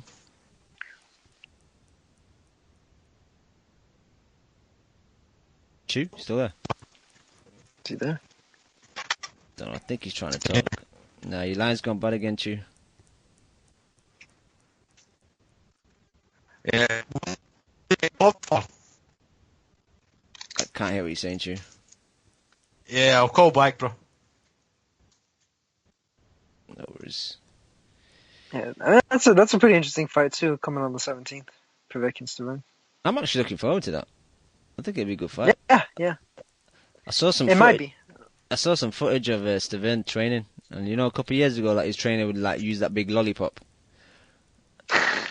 and like lollipop on a stick, basically, and just like kind of for the head movement. And they've actually improved it now, so now it's a boxing glove on a stick. So Nice. no expense spared from Bermain Stavern's camp. Yeah, man. Hopefully he switched from ragu to that authentic tomato sauce, and he does better. That lollipop got him too hungry. It got him dehydrated. Oh man, honestly, I think it's more of a puncher's chance for Stavern. Otherwise, I think Povetkin's gonna beat his ass. No, I agree. I'm a big fan of Povetkin, even though he's had his own drug issues. But yeah, man. I fucking hate Povetkin, but I still think he's gonna beat the shit out of fucking Stavern. You're another one on that Beatles haircut. Yeah, Chu, you're back. What were you asking me for when you were breaking up? What did Stavern get popped for? It was a meth analog. It was basically something that supposedly he had in a pre-workout, which is believable because a lot of that shit has been found to have fucking like amphetamine analogs and stuff in there. So yeah, that's what I got caught with. Yeah, he's not a young guy, Stavern. He's quite old, so it doesn't really surprise me that he's taking drugs. What do you think about the WBC's angle, though, Chu? Like, it's a bit Bit fucked up, isn't it? I mean, it just confirms that, you know, if there's money to be made, it doesn't really matter what the fucking results are. Yeah. Yeah, it's all about the power of the dollar. Did they have any kind of a statement as to why they're allowing this fight to happen? Was it because they deemed that that drug was used as part of like a supplement that wasn't really classified as, you know, like a very high-end steroid, or however you want to classify it? Or like, was there any kind of justification whatsoever? Or at the same time, did Povetkin greenlight it? Did that come into factor at all? As far as I understand it, I think the WC was cool with Stavern's story, that it was basically part of a pre-workout, and that, you know, he didn't realize that it was in there. And then Povetkin also basically said that, I'm fine with fighting it. Yeah. There's nothing to do with it. So everybody was fine with it. And then the WBC, I guess, basically said that he would have to like engage in random drug testing all the way up until the fight, and from then on, and then also like do some sort of like drug program and like telling kids that drugs are bad and shit like that. Drugs are bad. Okay. Well, Povetkin allegedly takes drugs, so he's probably, you know, lackadaisical about it. I mean, not even allegedly. He got caught with that shit in the system too, meldonium. So. Oh, he got caught. Yeah, he did. That's right. Yeah. That's why I wasn't bothered. He was like, alright, he takes it, I take it, who cares? Right. He's probably going to ask Saverne what he takes. Let me get to that. Post-fight celebration. Battle of the PEDs, which is better. That's going to be a great gimmick for a card one day. Yeah. Toss Luis Ortiz in against the winner. Yeah, it's like the Power Rangers. They had like a special dinosaur that they transformed into. Fucking Staverne will have like EPO. He'll just transform into EPO. And fucking Povetkin can turn into Green Ranger. I don't know. Ragu. A big Ragu battle. Alright, guys. I think we should wrap it up. Chew. Good having you back. Dan. Even though your voice is still fucked, but you say you're sounding better. Get well soon. Naota, thank you. Leon has already gone. Got early start in the morning. And also thanks to Hamada. Thank you all to them, guys. Thanks to all the people in the chat. And thanks to all the people that download the show week in, week out. We'll be back next week. Peace. You just listened to the Boxing Coalition. Dude, man, I love boxing. I fucking love boxing. A big shout out to the Boxing Coalition. You're a newbie. No, I ain't new, man. If my fucking next door neighbour became the #1 flyweight in the world, you know what I'd do? I'd fucking walk past the cunt. Derek, how you doing, bro? I was physically bun you, blood. I disagree. First time I hear the song, man, it was fucking badass. Vamos a Argentina, la concha de su madre. I see the bomb in him. I get home and she's like, what the fuck? Me and the kid are here. Why don't you get home and talk to us? I'm like, man, you guys don't know shit about boxing. Kel, how does it feel to be the new IBF champion? Feels great. Did we really dive into the black hole right off the jump? I think he's hiding glass. Just to play devil's advocate. You want 1 portion of crow or 2 portions of crow? Give me 2 portions with a supersized fries and a large drink, please. I can't stand him, what? I'm Scottish. Cringe side? But you won't rush Anthony fucking fat ass Joshua, would you? He's not fat. How about you tell us what you weigh for your final thoughts? My weight? Thank you for listening to the Boxing Coalition. We are live every Monday, 10 p.m. to 1 a.m. UK time, 5 p.m. to 8 p.m. Eastern.